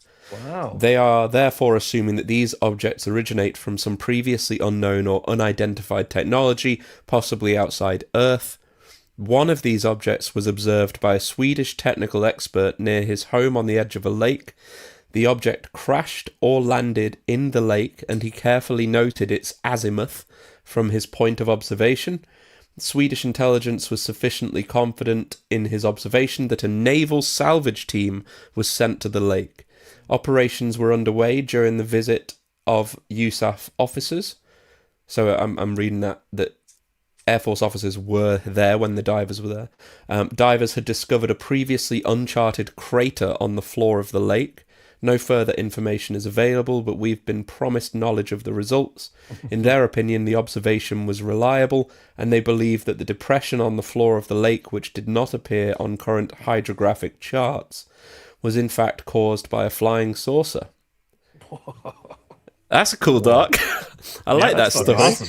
Although accepting this theory of origin of these objects poses a whole new group of questions and puts much of our thinking in a changed light, we're inclined not to discredit entirely this somewhat spectacular theory. Meantime, keeping an open mind on the subject, what are your reactions? So I don't changed. There's not enough context here, but is in 1948. The Swedes had already figured it out. And that's prior to 19. Like, I mean, as soon as Eisenhower, it feels like gets involved. I mean, and the transfer of documents from Carter, or even when Carter, I mean, is there to some extent, everything seems to get incredibly suppressed as of 1950. Like, I mean, 1947, 48, there's still like these lingering notions of, oh, there's flying saucers. And then all of a sudden it's like, no, but it's nothing. We've got, committees set up. There's even a document in there that shows all the questions that they should ask, that the Air Force should ask witnesses to figure out what it was. And so you can already see a framework for the modern Blue Book or Grudge or Sign or whatever start to take shape in sort of understanding what this is, and then eventually, covering it up. And can we address the elephant in the room a little bit? Because NASA has always been on the same, we don't have anything. We don't have anything. There's nothing. And then on the first drop, a lot of stuff was shown. And, I mean, is anyone surprised? Not such a paragon of transparency, right? It begs the question, though, who is NASA? Again, it's an organization of thousands of people. So again, do you have CIA folks present at NASA who over the decades have basically made sure anything that's relevant, surely when these guys are doing their missions and they've got the live feeds, not what we see, the actual live feed, you've got people who are there in normal jobs, who are CIA, for example, and they are literally reporting back minute by minute what's going on, cut that. They can pull the plug on stuff. And the higher-ups, those feeds are all being monitored, surely to God, somewhere else. Langley. It was recently reframed as a spy agency too, an intel agency. So correct. So yeah, I think 99% of the folks at NASA don't have anything.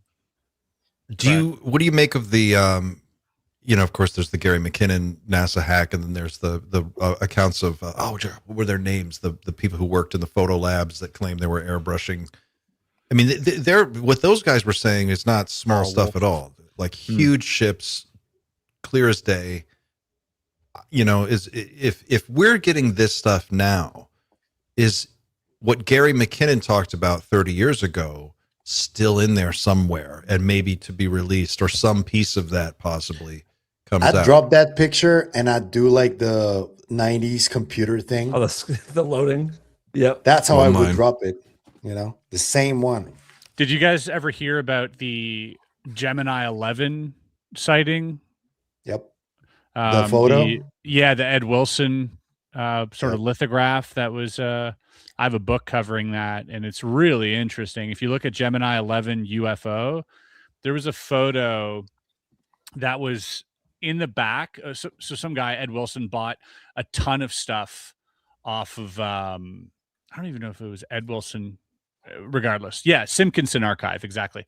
He bought a ton of stuff off that huge book, that massive book. Yeah, exactly. Massive book, and it's all about sort of this.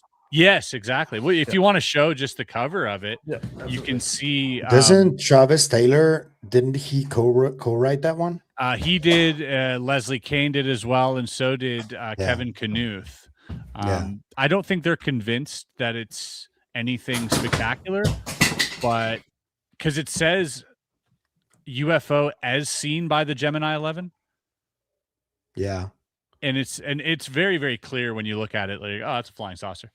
But I'm surprised, that nothing came out about that. They skipped Roswell. They skipped Aztec. If you look at March 1948, the last thing is like March 22nd, 1948, and then it jumps to like September.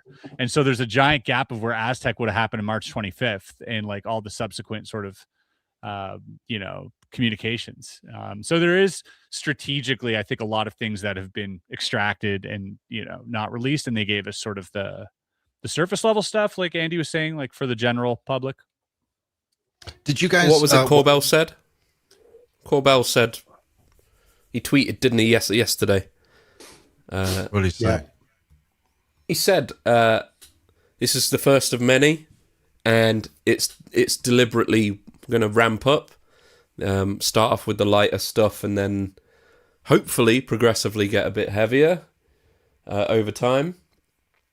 And that correlates with the impression I get from Luna, Burchett, and Burleson. So who's behind coordinating this effort? Like who is the mastermind at the top? It's all Xander. I knew it. I mean, that's one question. You have Grush going on this. What podcast was it? It was a very specific podcast. Judicial Watch, giving a very detailed explanation of what people can like expect from this process, and then saying it's going to ramp up over the next 60 to 90 days. Can I just correct that, Clint? Because from my understanding, he wasn't necessarily overawed with this process or the coming 46 videos. So the 46 videos are going to drop in the next batch, apparently, in the next week or two. What Grush kind of said was, Basically, I've seen most of those videos, and there's some of them are sort of interesting. However, the work I'm trying to do is based off of files and intel community officers, whistleblowers. So he almost alluded for me, and I don't know if Pavel or Cole can come in on this, but it wasn't this stuff that he was particularly blown away with. It was the other stuff that's coming. And he did say it's 60 to 90 days, so that's the time frame he wants, Andy, are you saying that what Grush is doing is separate from, like, this is a separate effort along a different path that he's trying to do? Yeah, it came across to me like what is being dropped isn't necessarily anything that's going to bring forward disclosure, and that there's far more interesting stuff that can be done and is being done that's going to make a bigger difference, and that this stuff's fine, but it's the appetizer before the main course. Do you guys, did you talk, while I was away, did you talk about Arrow being connected to this? What your thoughts are on that? No. What do you guys think about that? So I got a scoop yesterday about that, and I'll just talk about it a little bit. I dropped that because I was talking to somebody who is connected to people who are still active at Arrow, and it was like kind of, they were very excited when they were telling me this. They told me that NASA stuff was going to drop, and they made it seem like it was going to drop on Arrow, but it didn't. It dropped into the Department of War website. And Luna wants to sort of disband Arrow, I think, but I don't know if that's such a great idea. I think there's a couple of people from Arrow and that no longer are there who were obstructing with a lot of this stuff. But what I'm getting is that there's people in there who really didn't like what Kirkpatrick was doing and were against Kirkpatrick, and Luna wants to disband the whole thing. I don't know.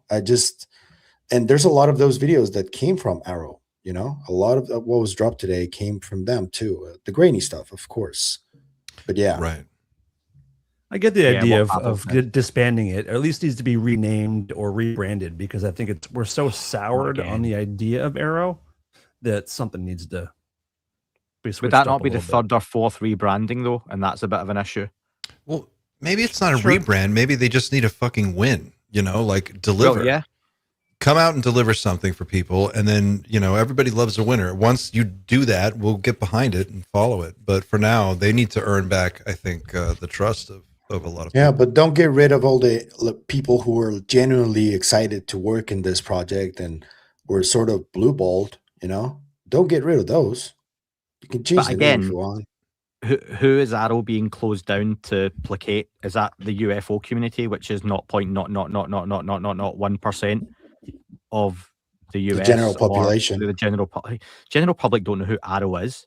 So, like you say, if Arrow can come out and have a win or something that is popular or hits the mainstream, that'll be the first time that most people ever hear of Arrow.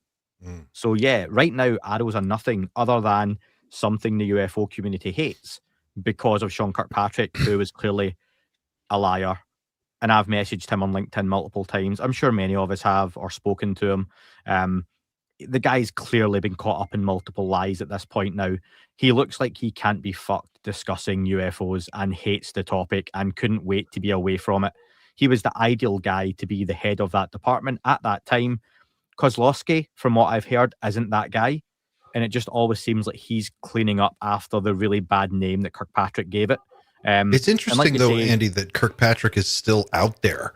For a guy who wants to be anywhere but here, he sure sticks around. He's still doing contract work for the DOE, so, He's out there. I think he's out there to provide an alternative narrative, right? Like, because you have to. Because the other narrative is the president says they're real, Obama says they're real, here's a bunch of files. Like, I mean, what people do here when people hear about this topic is it's real. I think. I don't think. I mean, the burden now for me, and I'm curious about how all you guys handle this, because I'm also the UFO guy amongst my peers, and they will ask me questions, and I wonder if you guys get these too. But I kind of put it back on them. I'm like, dude, the burden is on you now to prove to me how this is not happening. You guys show me like why all of the stuff that I'm looking at, all of the evidence that we've seen so far, everything that we've stacked up over all of these years, like how much more do we need? Aside from a presidential like declaration or something, I mean, I think we kind of have the disclosure that we would have only thought, would have dreamed of 10 years ago. We have that now. Can I just add, because I'll answer that first, I don't mind, but Kirkpatrick, for me, I only see Kirkpatrick mentioned when it's the UFO community bringing him up. So if people would stop talking about him, he would stop being a thing. Yeah, like that's how I feel about Mick West and all those guys. Just stop. Every one of those. It's a self-fulfilling fucking prophecy and loop of people talking about these guys and going, "Oh, here's Kirkpatrick again." Yeah, well, ignore him. He's not making them famous in the desert. He's not. He's doing his other stuff. Just totally ignore it. Stop asking them questions. Stop messaging Susan Goff to get vague responses and then going, "Oh, look, she's obfuscating." No, you're just looking for a nothing answer to say I've messaged her and she's not told me anything. Of course she has. It's constantly asking that girl out who keeps saying no to you and hoping she's going to say yes one day. She's not saying yes, so stop dropping her messages. She lives in Canada. You haven't met her, guys. Yeah, 100%. There's people that are obsessed with debunkers. Stop being obsessed with debunkers. Yes, that's a big issue in ufology. So we feel it ourselves a little bit. But yeah, so your question was around what? What was I answering? Fucking a random about Kirkpatrick. What was the actual question? How do we feel about Arrow being connected to this process in broad strokes? I mean, is Arrow a tarnished brand forever, or could it be salvaged? Hang on, I have an alien of my own who just stopped. Look at this guy. Yes. What is like midday? What's he doing? Is that a night shift running shirt? Yeah, it's a one of a kind. It's a night shift rash card. Awesome. All right. The worst thing is Clint called his own son Kirkpatrick. That's his first name. No, I didn't call him. What a patriotic child. I love it. That's great. All right. You hear him? He just said I'm Captain America. You're Captain America. All right. Captain America. For the record. Sorry, it's my kid. That's great. All of the images that were released today, I don't know if you had this train of thought, Clint, but we've had images like this before. We had some delivered to us by Nathan at Strange Mysteries a little over a year ago, I think it was at this point. And I'm starting to look at those images now in a bit of a different light. And I found them. I found the original picture sets that Nathan sent us. And a lot of them now, if we take a look at this, for example, there's a lot in these new images. There's a lot of black dots like this, just black circles. If I can... I'm sure I have... Yeah, so on the original page... Is that not the sun? I don't know, but this is... So... If someone showed me that, I wouldn't think UFO. I'd be like, that's the sun through a cloud. But there's a number of photos in the drop that are, again, just black circles. And you would hope, but it's not beyond the realms of possibility that a pilot would know that this isn't a sun or whatever. Well, that one looks like they're looking down anyway, because you can see the terrain. But so the sun's shadow. Could Andy stop? It's a UFO. Come on. Sorry, UFO.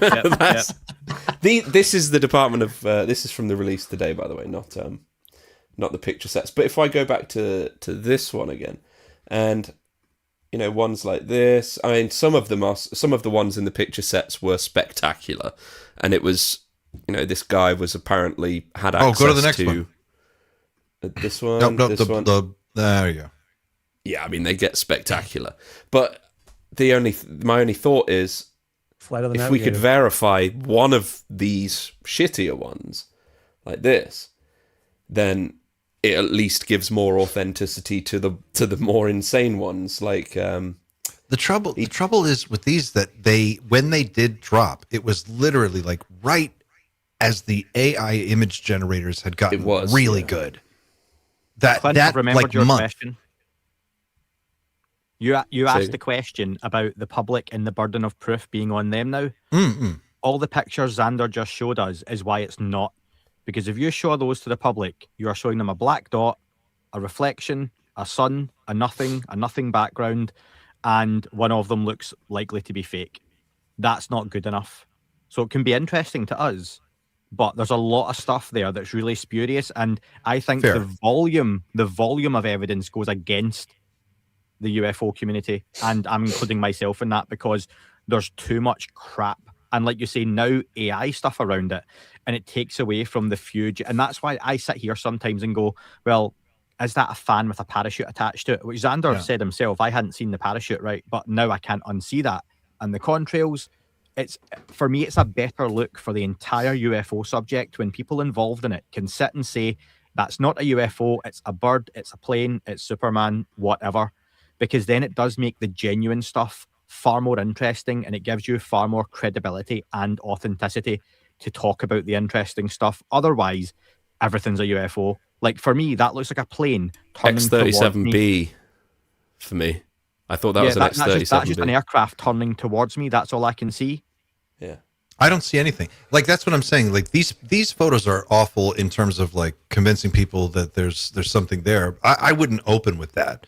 The question I was asking before, I think I didn't really articulate it very well, but what I was trying to say was, do you get recognized as the UFO guy when you're like out in your regular life just doing stuff? And if so, when someone does ask you, just kind of cold out of, you're standing in line at the store and someone's like, hey, I saw your show, or I know about your podcast. What do you think about this? If you have 2 minutes with somebody, what do you tell them if someone asks you a question like that? There's not enough time. I asked them to ask a specific question. Give me one question. Yeah. Right. Does it happen to you, Chris, a lot? So broad. Yeah, I say we can't talk about it here. Can't talk. We got to go somewhere quiet. They're listening. We got to go to the skiff. No, a lot of times it's probably instantly gaugeable, like where they're at in their own sort of ontology, or how they ask the question. They're like, you don't believe in UFOs, do you? Or, man, I saw this. What do you think? They're genuinely interested. And then so gauging that, you can sort of find out which piece of information to sort of lure them into our little cult here. I think that referring them to whether it's literature or whether it's documentaries, I think is the best move, because that's what I seem to do a lot. I think it helps. So like being like, oh, there's a movie you should check out, The Phenomenon, watch that. Let me know what you think afterwards. But yeah, I think it's kind of useless going into a combative sort of, no, they are real. Here's the evidence. Have you not seen? Like, you're not going to get anywhere with that stuff. People are just going to keep thinking the same. I think you just got to kind of ease in, respect other people's reluctance. Chris is right. You only get so far with that conversation where you can draw them in for. So for me, I'll usually put them on the back foot and say, well, maybe they're not coming from that far away. People normally expect flying saucers coming from other planets. And they go, well, what do you mean? Well, maybe they're here already. We've got drone technology. Maybe something's got more advanced drone technology. It doesn't have to be that far ahead of us. But there comes a point once you go to underwater bases and that kind of stuff, interdimensionals, they shut down. The conversation's gone. But I think, if you're that person, for me, look, there's a lot of really highly credible people and in really important roles across governments, across the world, in militaries, in science, and academia, now talking about this. Your Pasulkas, your Nolans, your Chris Mellons, whoever you want to name. Just go look at some of these people and what they've said. And you know what? Are they all lying? Are they all misidentifying stuff? Because a lot of people are putting reputations on the line that, for many of them, are only going to cost them money, careers, and whatnot if they keep going on. So I kind of go down that route just to get people interested and then promote my book. Then straight into Loosh factories. Straight into Loosh. Yeah, I hit him at the Loosh factory, right between the eyes. Start there. I guess it's funny because I don't get. Maybe you guys have different interactions than I do. Mine are always very friendly and excited. Like people who come up to me, they're like, "Oh, tell me what's going on. Like what happened this week, or what do you think about these scientists, or what do you, they're coming to me like." Because I'm following it, and so my interactions are much more, I don't know, maybe a lot more positive than that. So like when I get questions from people, it's generally just they want to understand. They want to know like, oh, okay, You're the UFO guy. So what do you think about all this? And I like you said with, for me, Carl Nell is a guy like that, right? Like you look at Carl Nell's resume and you go on his LinkedIn and you look at you go, this is a guy who has no upside. There's no upside for him at all to come out and be like, aliens are real. I'm the alien guy. Like none. You could be consulting for, he already worked at Northrop and Lockheed. So what does he need to be doing this for? And here's a guy who comes out and he says in front of a packed house, a stage full of people, zero doubt, non-human intelligence is here. Okay, well, how many people have to say it? Tim Gallaudet, same thing. Okay, Eric Davis, same thing. At a certain point, you just look at everybody's resume and you go, I've got the disclosure. I just don't have any way to make sense of it. That's the thing that frustrates me. I don't know how to tell people that. I don't get that because people don't know me here in my city, which I love. So I don't really get that. You don't get anybody. I think that's also a trait of people who are sociable to, be more open and understanding to other people's opinions and beliefs. I think those who are more skeptical are also not inclined to strike up a conversation in that way. True. And so, it might be a little bit of a bias. All the people coming to you and being like, oh, what do you think? Those might be people who are more inclined to think openly anyways, as a general sense of living with within a society. Because I've gotten that too, like even at TSA or at customs where they're like, what are you here for? And I'm like, oh, I'm going to film a UFO thing. And they're like, well, hold on, UFO thing. And then they start striking up a conversation. And I'm like, whoa, this is the other way I thought this was going to head if I said UFO. Yeah. I was coming to your show. I was at the airport and I was I was standing in line at my airport getting ready to get on the first flight to go out there. And there were some guys in line behind me who were all having a conversation about UFOs. All talking to they were like, oh yeah, they're doing this thing in Austin, and they were all going to Austin for something else, but they knew about it, and that was the thing. It's like it wasn't something they were directly involved in, but they were talking about it. And I maybe it's just me, but I feel like it is way more mainstream, at least in the States, than you guys are saying in Europe and the UK. Yeah, especially within probably like heavily populated areas more so. How is it in Canada? Is the conversation in Canada more or less the same, or? I'm outside of the city, so it's kind of hit or miss. It's a big country too, right? Yeah, and then in the cities, as it gets denser, I think you probably have more of, again, people who are more used to living alongside other people's opinions, ideologies, and beliefs. When you live within a city, people are more progressive in that way because they have to live above, below, and beside people very close to them. So you have to learn how to be progressive and learn how to, take everybody's opinions in and beliefs and stuff. And so people are a little bit more open-minded, but as soon as you get to like more of like the country living and stuff, it's, it's hit or miss. Dan, what about you? You're out in LA. What do you got? I mean, I live in a pretty open and open group. My friend group is mostly people that work in the arts, and I think those people are kind of just more open to whatever. Not all of them are like all on board and believe, but I don't have anyone around me that's like completely dismissive. I have to go home and talk to my family to get dismissed about this stuff. So that's where I get most of my resistance, is through like family. Like my father-in-law, I think he adores me, but I think when he found out about my UFO love, he goes, oh, but he's also kind of a dumbass. He's not on board at all. And wow, which is funny because his wife is very interested. So she'll be asking questions and I'm talking to her and he's just looking at me like, this fucking idiot. But yeah, overall, but out here in LA, it's very, people are very open and just like, yeah, man, cool. What else? I'm in a sex cult or whatever the fuck. Sex cult. Yeah. I'm thinking about starting a sex cult. I was contacted by the Raelian people and they reached out. They wanted to do an interview. And I was like, Clint, wait, you were? Huh? You actually did? Start a sex cult or talk to the Raelians? Talk to the Raelians. I didn't talk to them, but they reached out to me. No way. Wait, they really did? I want to reach out to them. I want to talk to them. I did a video about them and they reached out to me too, though. All right, I'm gonna have to reach out. This guy, because I live in Quebec, province in Canada. They have their headquarters like an hour away from here. I know. They have, like, They're a right giant there. UFO. Rael lives in Japan now, right? He's in Japan now, and dude, he dresses like he lives in Japan. Yeah, he's dressed like a samurai. Dude. He's wearing triangles and stuff. It's crazy. Yeah. Let's all just spam email them now. Let's all do it. So for people, six. All right. So what do you guys think? Because I want to do this. I kind of want to do the interview, but I also know the history of this cult. So like, should I do it? I don't know if I. It's there. I refused. You refused? Dude, I will 100% do the Rael. Yeah, Chris 1,000%, dude. Are you kidding me? Absolutely. Would you want But you could get Rael. You could get him. Mm-hmm. Yeah. That would be the goal. Yeah, that'd be the go to Japan. This is just. I just got the guy. Like I got the guy who cucked everybody's wife. Dude, this guy. Railed. The head. Dude. You got railed. Oh fuck!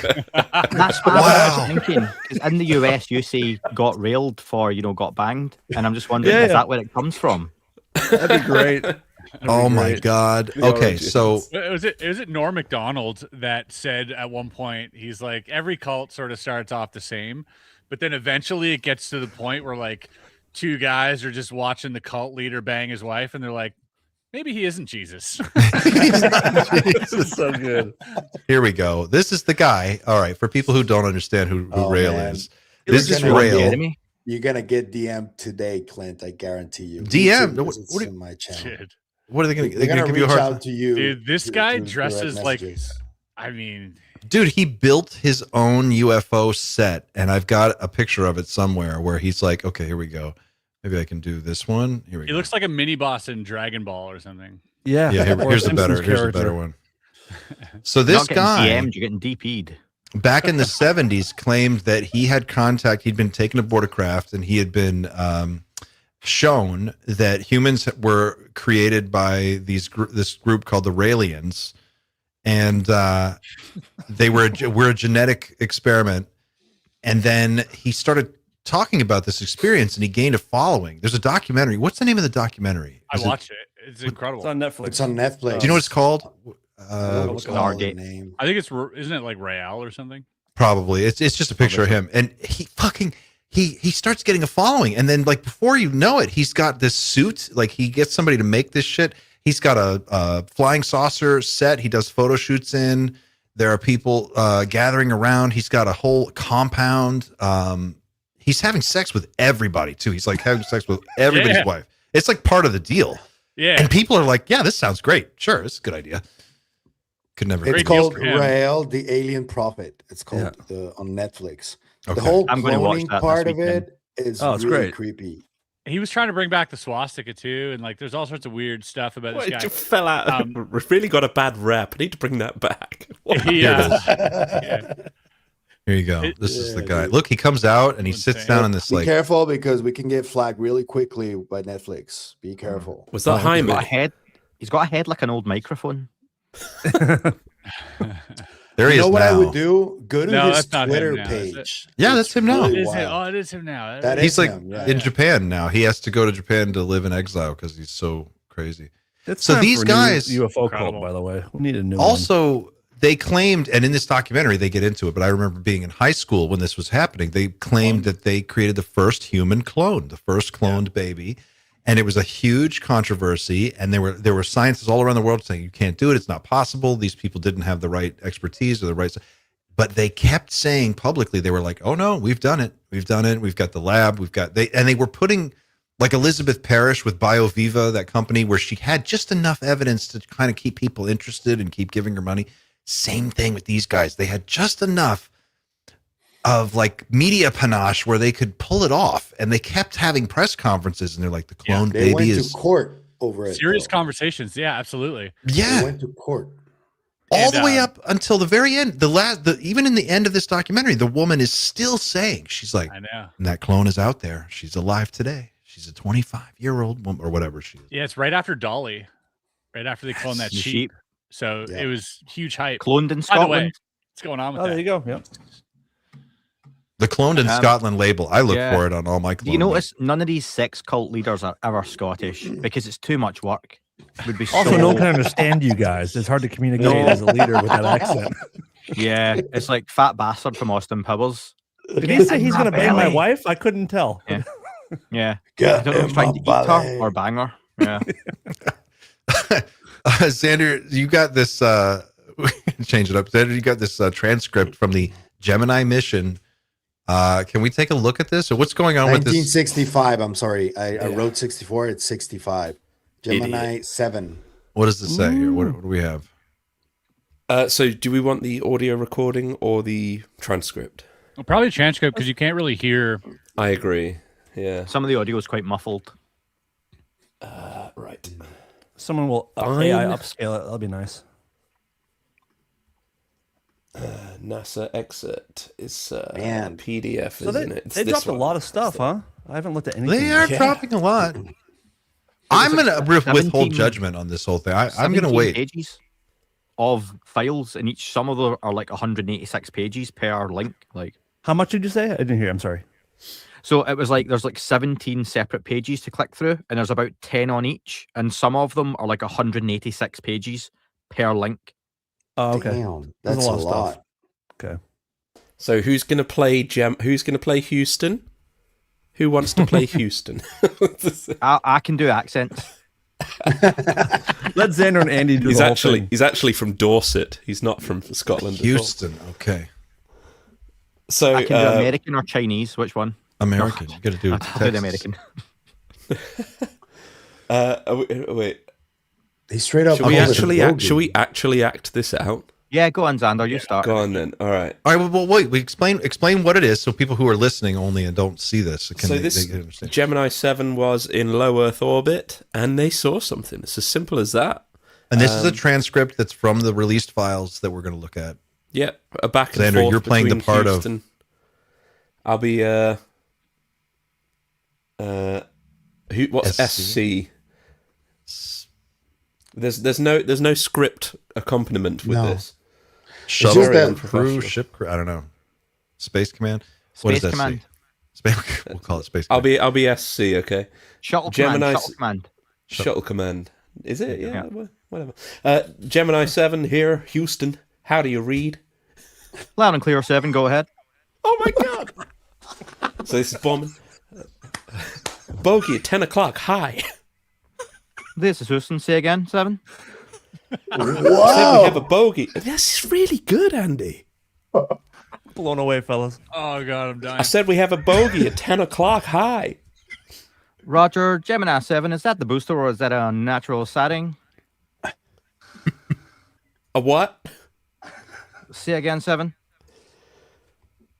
We have debris up here. This is an actual sighting. Oh god. I do declare. I'm deciding. You have any more deciding where he's from. You on a riverboat? It's like a Midwest housewife. Yeah.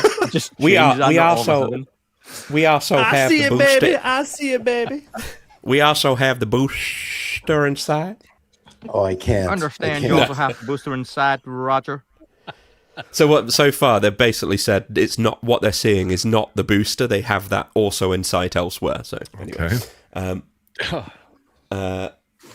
understand you also. This is page 1 of 20, guys. So just settle in. Get us. We have very many. It looks like hundreds of little particles going by to the left, out about 3 or 4 miles. Understand you have many small particles going by on the left at what distance? Garbled. 4 miles. It looks like a path of the vehicle at 90 degrees. Roger, understand they're about 3 or 4 miles away. They've passed now. They're going into polar orbit. So it just sounds like they've adjusted course in some way. Roger, understand they were 3 or 4 miles away. That's what it appears like. That's Roger. Gemini Stop 7, laughing. Houston. It's not funny. It's important. Dude, hearing you guys try to dance around the R's is insane. So good. If people keep interrupting me, I'm going full Christian Bale. Like, I'm trying to get on the roll here. No notes. Gemini 7, Houston. Were these particles in addition to the booster and the bogey at 10 o'clock high? Roger. I have the booster on my side. It's a brilliant body in the sun against a black background with trillions of particles on it.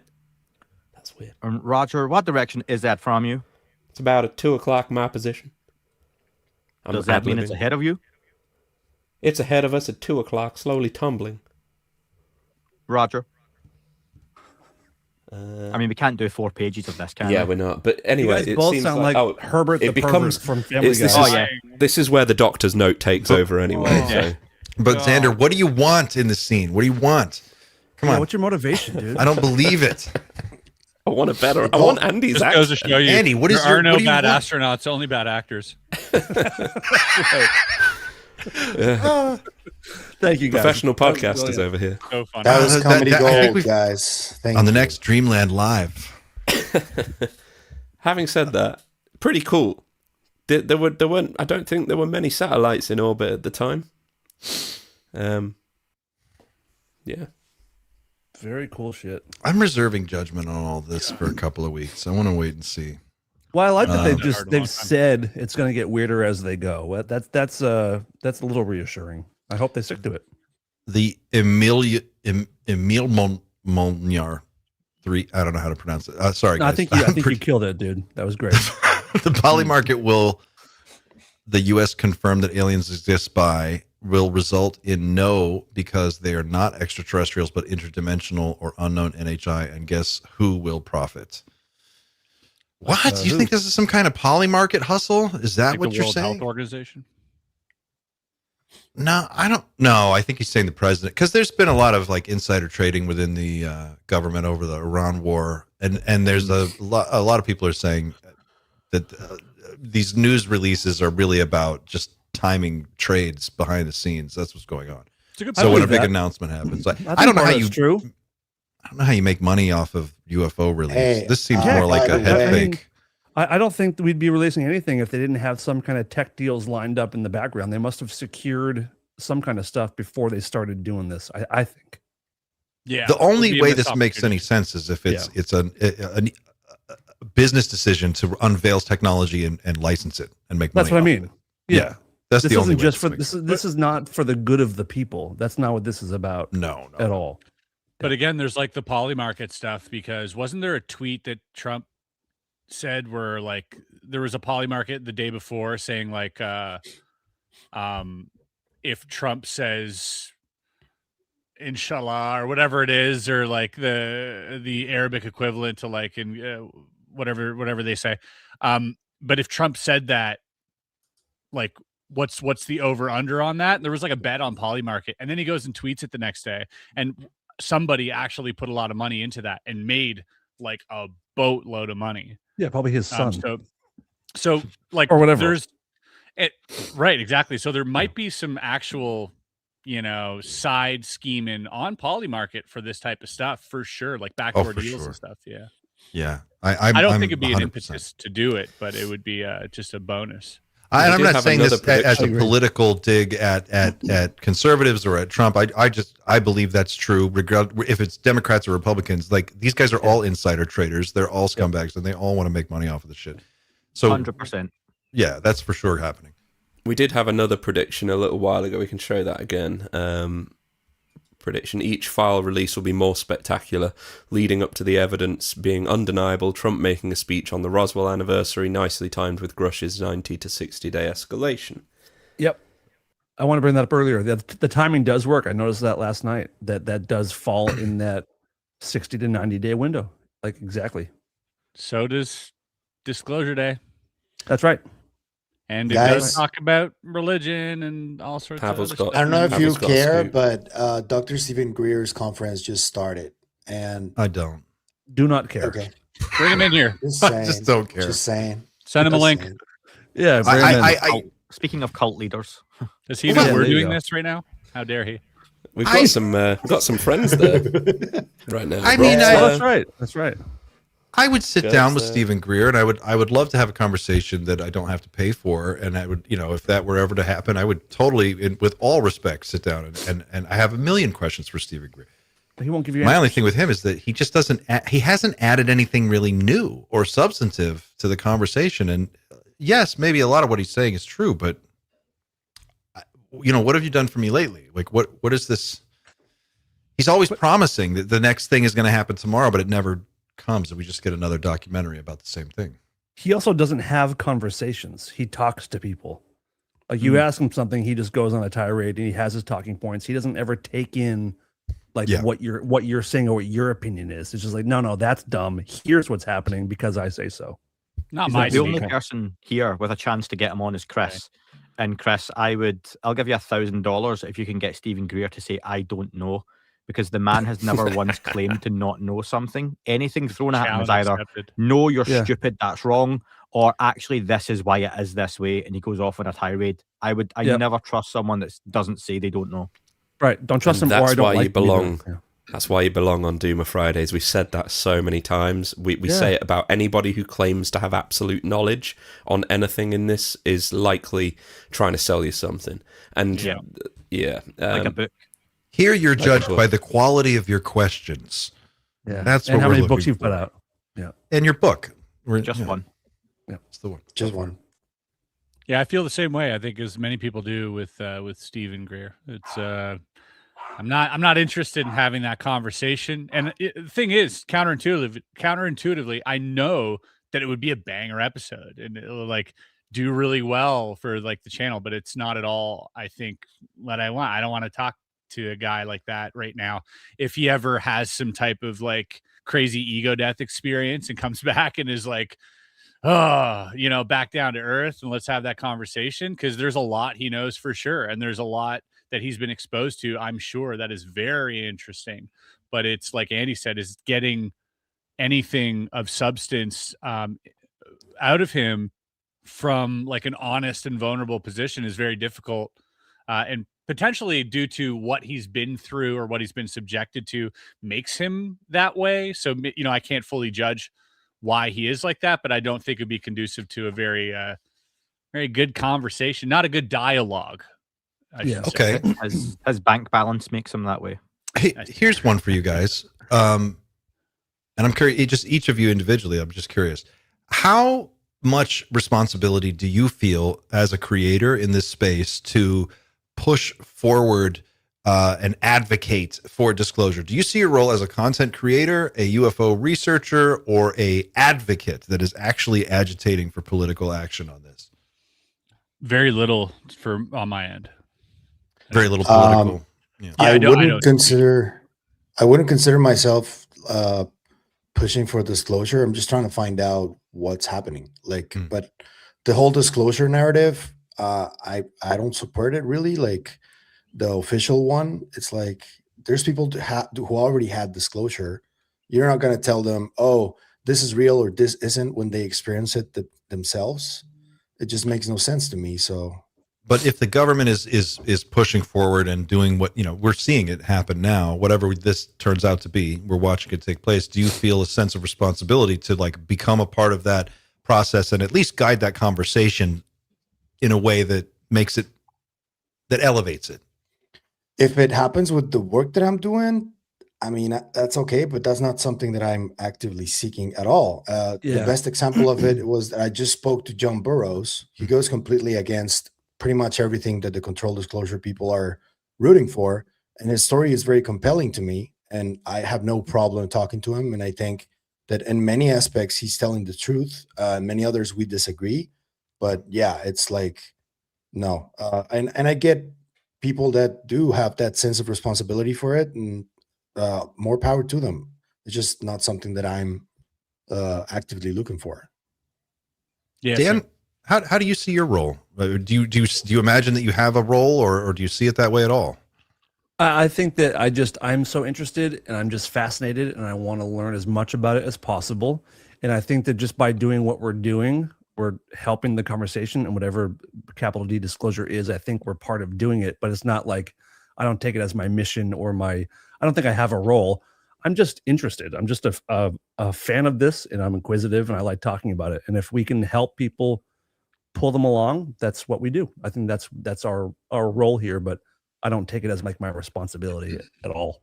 I just love it. Andy, what about you? I wouldn't say godlike, but no. I think it's got to a point where I do feel I've got a little bit of a responsibility, but not in a wanky way, right? Not like a dickhead way. But I think I just like to help people navigate the landscape, because there's a lot of bullshit. There's a lot of weird stuff. There's a lot of nuts and bolts. There's a lot of speculation. And I like to think I've got a relatively unique angle and take on it, because I can call a spade, and I'm happy to say I don't know. I'm happy to say this is really weird, but, and it's just a different aspect to the conversation. Whereas I think a lot of the time, especially when you attend like conferences in person, someone can sit and talk about fucking crystal healing and they've met aliens from the Pleiades and come see their talk about fucking Rael and shit like that. And there's not a lot or enough people over the decades have called this stuff out, because it's damaging and it's easier to go down the extreme route, and it's easy to go down the really highly speculative route, i.e. Gaia TV, and just sit and make shit up. Mm-hmm. So a little bit of honesty, and I think just to help people kind of navigate the landscape. But Scott Hall, famous wrestler, Razor Ramon, once said, listen to everyone's opinion, but make up your own mind. And I think that's a great way to navigate anything, including the UFO subject. Listen to everyone, but go and make up your own mind. Don't listen to me. Make up your own and kind of go from there. Yeah. Yeah, I'd agree with that. You know, from my perspective, I've said this before. Number one is a purely selfish endeavor for my own personal need to express myself creatively. And I've always had that sort of relationship with YouTube. For me, I am a creator. I like world building. I love the aesthetic of filmmaking and editing and all of the things that go into that. Now, if I can do that about something I'm really passionate about and something I'm really curious about, then everything that comes from that is like a symptom of it, like or an offshoot. So if you get inspired from the content, that's not what I set out for. I'm glad it happened to you. If you find a deeper personal truth, I'm glad that happened. It's not my fault. I did this for me, but you got that for you, and I'm happy for you. And so I've always treated it very selfishly in this sort of personal artistic expression, followed by a genuine curiosity. And then whatever comes from that, you know, if it helps move the needle, then so be it. I don't really care. I think that I just do what I like doing and trust that if I do that properly, people will like it, and it'll, you know, be a net positive at the end of the day. So I really don't think about anything else further down that line. That's such a great answer too. I agree with you on the it's such a deep well of material to draw on as a creative person. If you have the skill set that lends itself to this kind of work, I totally see what you're saying. I approach it the same way, but I do feel a responsibility to at least represent the conversation, represent the people like us who are interested in this topic in a way that is positive. You know, like, we ask intelligent questions. We're not just here to believe all kinds of crazy bullshit. There are people who do, but that's not this group. We're here to just intelligently engage with this conversation. But it is a lot of fun too. Xander, what about you? Do you have a feeling on this either way? The exact question was what's my role, I guess? Do you feel, one, like you have a role to play in the larger, I don't know if you want to call it a battle for, you know, truth over whatever the cover up? Do you feel like you have a role? And if you do you feel, you know, responsible for how this conversation is represented on your channel or through your own work as a creator? Yeah, number one, I have to have fun with what I'm doing. I have to enjoy the process of making the videos and things. I do have to, like Ramsey, I have to try and express myself in the time that I have. But at the same time, I don't think I get the same level of self. I can't watch my videos back and say, yeah, that looks really good. I have to wait for everybody else to tell me that it's really good and meaningful.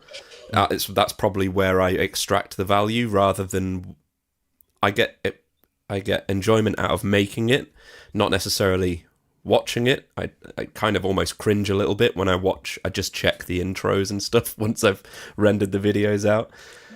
And then I kind of have to wait for somebody to tell me whether it's shit or not. But in terms of my role, like I do have aspirations to be useful to the conversation. There's a lot of nuts and bolts, amazing nuts and bolts stuff. Gerb is truly insane with the stuff he's doing. He's kind of the pure nuts and bolts stuff. He's found what he loves to do, and I'm probably on the other end where it's like, well, try and put the context into what it means to be you as a human kind of thing. I'm trying to go as far into there as possible because that's basically what I enjoy. It's what I spend most of my day thinking about. So if I can be useful there, then awesome. But if I don't enjoy doing it, I'll stop doing it, basically. And I think there's an ecosystem where everybody can have their own voice about this and express themselves about this. For Ramsey, it's the storytelling. For Sander too. I know that Dan is very interested in the experiencer side and bodies and all that stuff, the biologics. I like to just stay myself informed because of my background in journalism. So, and I want to keep people as informed as I am. And it's a little bit selfish too. I get it, but like your question initially was about specifically the disclosure movement, right? And that is a whole separate issue. I think that there's a number of people that are working through that. And I think that we are like in the outskirts of it.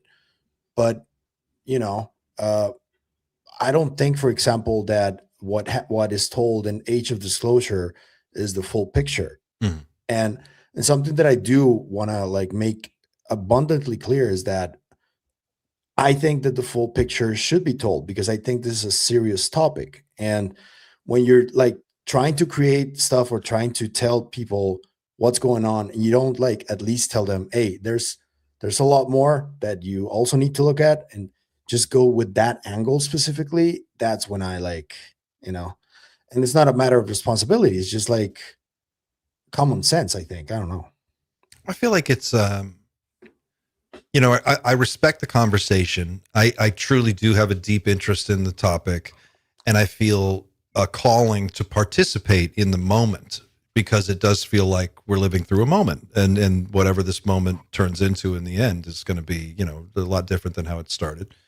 And I don't know. I guess I just feel as someone who was last pick for kickball throughout my educational career, I'm uniquely qualified to talk about this because that's just mostly what I'm interested in. So I feel a little responsibility to elevate the conversation and just represent it well and try to find ways to engage people with it. But yeah, you're right. The disclosure conversation is its own separate thing. There's the larger question of like what is going on, UFOs, what are they, where are they from, who are the occupants, etc. But then there's the question of like the political movement towards getting the government to finally like come clean and just say, yeah, it's aliens and be done with it, but not do it with a wink and a nod, do it in an official way. I do feel like there is a responsibility as just a human being to kind of push that conversation forward and advocate for transparency, in a broad sense. Also, adding levity, I think, is incredibly important to this topic, for me anyways. But I think that you get enlightened through comedy as well, right? Like George Carlin, and he was probably one of the most insightful philosophers that we've had in our generation, Absolutely. But he did it through comedy, and comedy is a great tool for enlightenment. And so using levity and inserting that into a topic that is so serious, that does have these serious implications, I think enables people to digest it in a way that is not so scary, maybe not so life-changing. And if you can laugh about it, kind of like, if a tragedy happens and you're, instead you have a laugh about it or something. It's a way of digesting information that is, I think, a little healthier for your existing ontology. And I think that we could use more levity. We could use more science fiction, more comedy around this. And I go opposite of what a lot of people say, especially the serious disclosure people. They're like, no, this is 100% serious. We need to stop these tropes. I'm like, bring the tropes, dude. I love the tropes. Let's have fun with the tropes. Who cares? Like, I mean, if this is real, it's happening anyways. You might as well enjoy the ride. You might as well, take yourself out for a spin every now and then. I think there's a reason why pages like yours and pages like the Y Files do so well. There's a sincerity in there, and also some lightness and some fun. And I think you're right. That's a very important part of it too. Do you it's have a reaction to, just real quick, I want to share this because this was just posted. Neil deGrasse Tyson did a public response opinion piece in the New York Times, and it's called "Give Us the Aliens," and he's responding to the Trump release. And what's interesting about this, and you don't have to read it now, but if you have read it, one thing you'll pull away from this is that he does change his tone a little bit, and he seems a little bit more accepting of this conversation as a matter of public discourse. But he kind of just ends it with, "So show me a fucking picture of an alien and we can move on." What do you guys think about the way that, here we are, New York Times again. In 2017, they were the ones who broke the Tic Tac gimbal Go Fast videos and the Leslie Kane article. And here we are, speaking of tropes, with the cow being abducted. It's like all in one here. You can almost hear the X-Files music playing in the background. Is this moving forward? Is it moving backwards? Are we making progress? Are we not? What do you think about all this? I don't like that he's like the spokesperson for how people think. Like I just don't. It's not an open-mindedness scientists are supposed to have. It's not this inquisitive nature. It's a very skeptical take constantly, and it's kind of exhausting to be quite frank. And I think that I don't know. I think that something like that is reminiscent of the same mentality people had in the 90s about UFO stuff, where they'd laugh you off stage. I think we're done with that. I think we need to stop giving this guy a soapbox to like talk about disclosure on. But he's, you know what, and take this as you will, but I feel like he's a smart person for people who don't understand much. Like people who don't really get anything, they're like, well, what does Bill Nye have to say type deal, right? And that's kind of his role. Not saying he's not smart. He's way smarter than I am. But that's his sort of role that he's taken on. And like, oh, let's look to Neil. And what does Neil have to say about all this? Well, Neil hasn't actually been part of the conversation at all, and shouldn't, I don't think shouldn't matter what Neil says. It's like Dave Chappelle asking, in his skit when he's like, after 9/11 happened, where's Ja Rule? What does Ja Rule have to say about this? Like, who cares? Right. Yeah, he has a very unscientific stance for a scientist. It's bizarre. He's the least curious person that claims, for a scientist to be so. I mean, he just has no curiosity about the subject whatsoever. He doesn't seem to be very interested in even entertaining. He's got enough of an interest because his book comes out next week on it. Oh, is that what's going on? So that's why the article. That's why he's written the article. It's called "Take Me to Your Leader." I reached out, by the way, and I know someone who works directly with him. Is a magician friend of mine, and he works in like physics, black hole stuff. And I was like, hey, would he ever, be willing to come on the show? And the answer I got was, no, he would never entertain such a thing because clearly what you talk about is fiction. And I go, no. I'm like, that's the thing. We're like, I just had Avi Loeb on, and I know how Avi feels about, Neil deGrasse Tyson. Avi said Neil's a little bitch. That's what Avi said. Yeah. But I'm like, he is an astrophysicist, the head of the, astronomy department at Harvard or whatever. I'm like, that's a legit person. I had an anthropologist on, Dr. Michael Masters. Like, there's all these really credible people. I've had, ex-CIA people, intelligence people.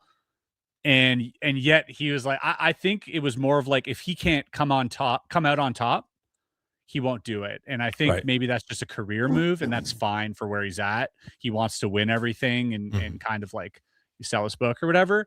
But he's got the same sort of deal, skeptics should treat him the same way they treat other experiencers who come out with books. But they don't. Good point. Yeah. Yep. Yeah, Mick West actually spends more time looking at evidence of UFOs than Neil deGrasse Tyson, for sure.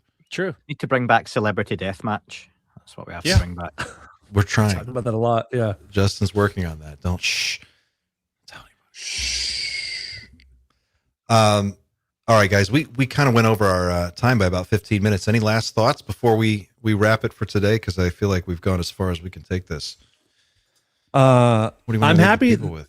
They delivered something. I was very skeptical that they were going to release anything. So I'm a little enthused that it has at least started, and I hope they follow this idea that it'll get weirder and maybe more difficult or more interesting or whatever as we go. But I'm impressed that they did something. So kudos to them. Credit where it's deserved. Me too. Yeah, likewise. Clint, I'm a big Starbucks fan, and local to me, I never had a Starbucks. And about 4 years ago, they started building one at a local hospital. So we had the shell of the Starbucks there. And when they started building it, the foundation, I got really excited, but it sat empty for 3 years before they finally finished it off. So they've laid the foundation. Is it going to sit for 3 years before they build it? Or are they going to build it quicker than that? So I'm intrigued because I'd like my coffee. Okay. I'm still wondering whether sorry, I'm interrupting. Oh, go ahead, Xander. You go first, and then we'll go to Pavel. I'm still wondering whether it might lead to aliens.gov in some way. They have the domain. Right. What's going on with aliens.gov? That's for something, but it wasn't for this for some reason. So why is it? What's going to be on aliens.gov? We've also heard of the Trump disclosure coin. I don't know how much stock to put in that story, but I think there's more to come. I'm being quietly not so quietly hopeful. I think the coin story's real. I think it's real. Merch is real with this administration. Their merch game is strong. Chris, what do you any last thoughts? Yeah, I'm a big merch guy too. What do I think about this? I don't know, man. I feel optimistic like a lot of you do. I think a lot of people feel optimistic. I think there are definite things to improve, as we can point out all day. But I think it's a step in the right direction. It's a win for us. It's a win for humanity in a very small incremental way. But it is, I think, a net positive. Team human all the way. And for those of you who are playing the home game, following along with us from your phone or your laptop or wherever you may be streaming or watching this or listening, let us know in the comments. What do you think? Did this move the needle for you, or are you going to wait and see? I think it feels like a pretty positive step forward. Xander, you've got a Dreamland coming up. Tell us what's going on with Dreamland. Oh yeah, this week's episode is all about synchronicity and how it works within ufology. I had no idea Carl Jung was so interested in UFOs, but apparently he was. So spent the last week looking at all of that, and yeah, I won't go too much into it, but yeah, it was just trying to ask the right questions. We gotta celebrate help you with your elevator pitch, man. Your episodes are so good. I don't do that. You sell yourself short. Get over to Dreamland Motel, guys. Subscribe and listen to the new episode dropping in couple hours, right? Hour and a half? 40 minutes. 40 minutes. Oh, wow. God, yeah. 3:21. All right, guys. There you go. I think we're going to go ahead and wrap it there. Thanks for watching. Thanks for being a part of the Team Night Shift conversation, the Doomer Friday conversation. And if you're streaming this through one of the many other places that it's being restreamed, thanks for watching. Thanks for listening. Thanks for participating in this most interesting of all conversations. It's pretty awesome. If you want to help us out, you can do so by subscribing, liking, sharing, following, whatever platform you're watching this on. Just click the appropriate button and become a subscriber or follower, and we'd really appreciate it. It doesn't cost a dime. It only takes a second, and it's the best way to help us grow. And you can also go to teamnightshift.com, and you can pick up some Night Shift coffee and support the show that way. We really appreciate it every time that happens. Thanks for watching, guys. We will see you on the next one. Until then, keep looking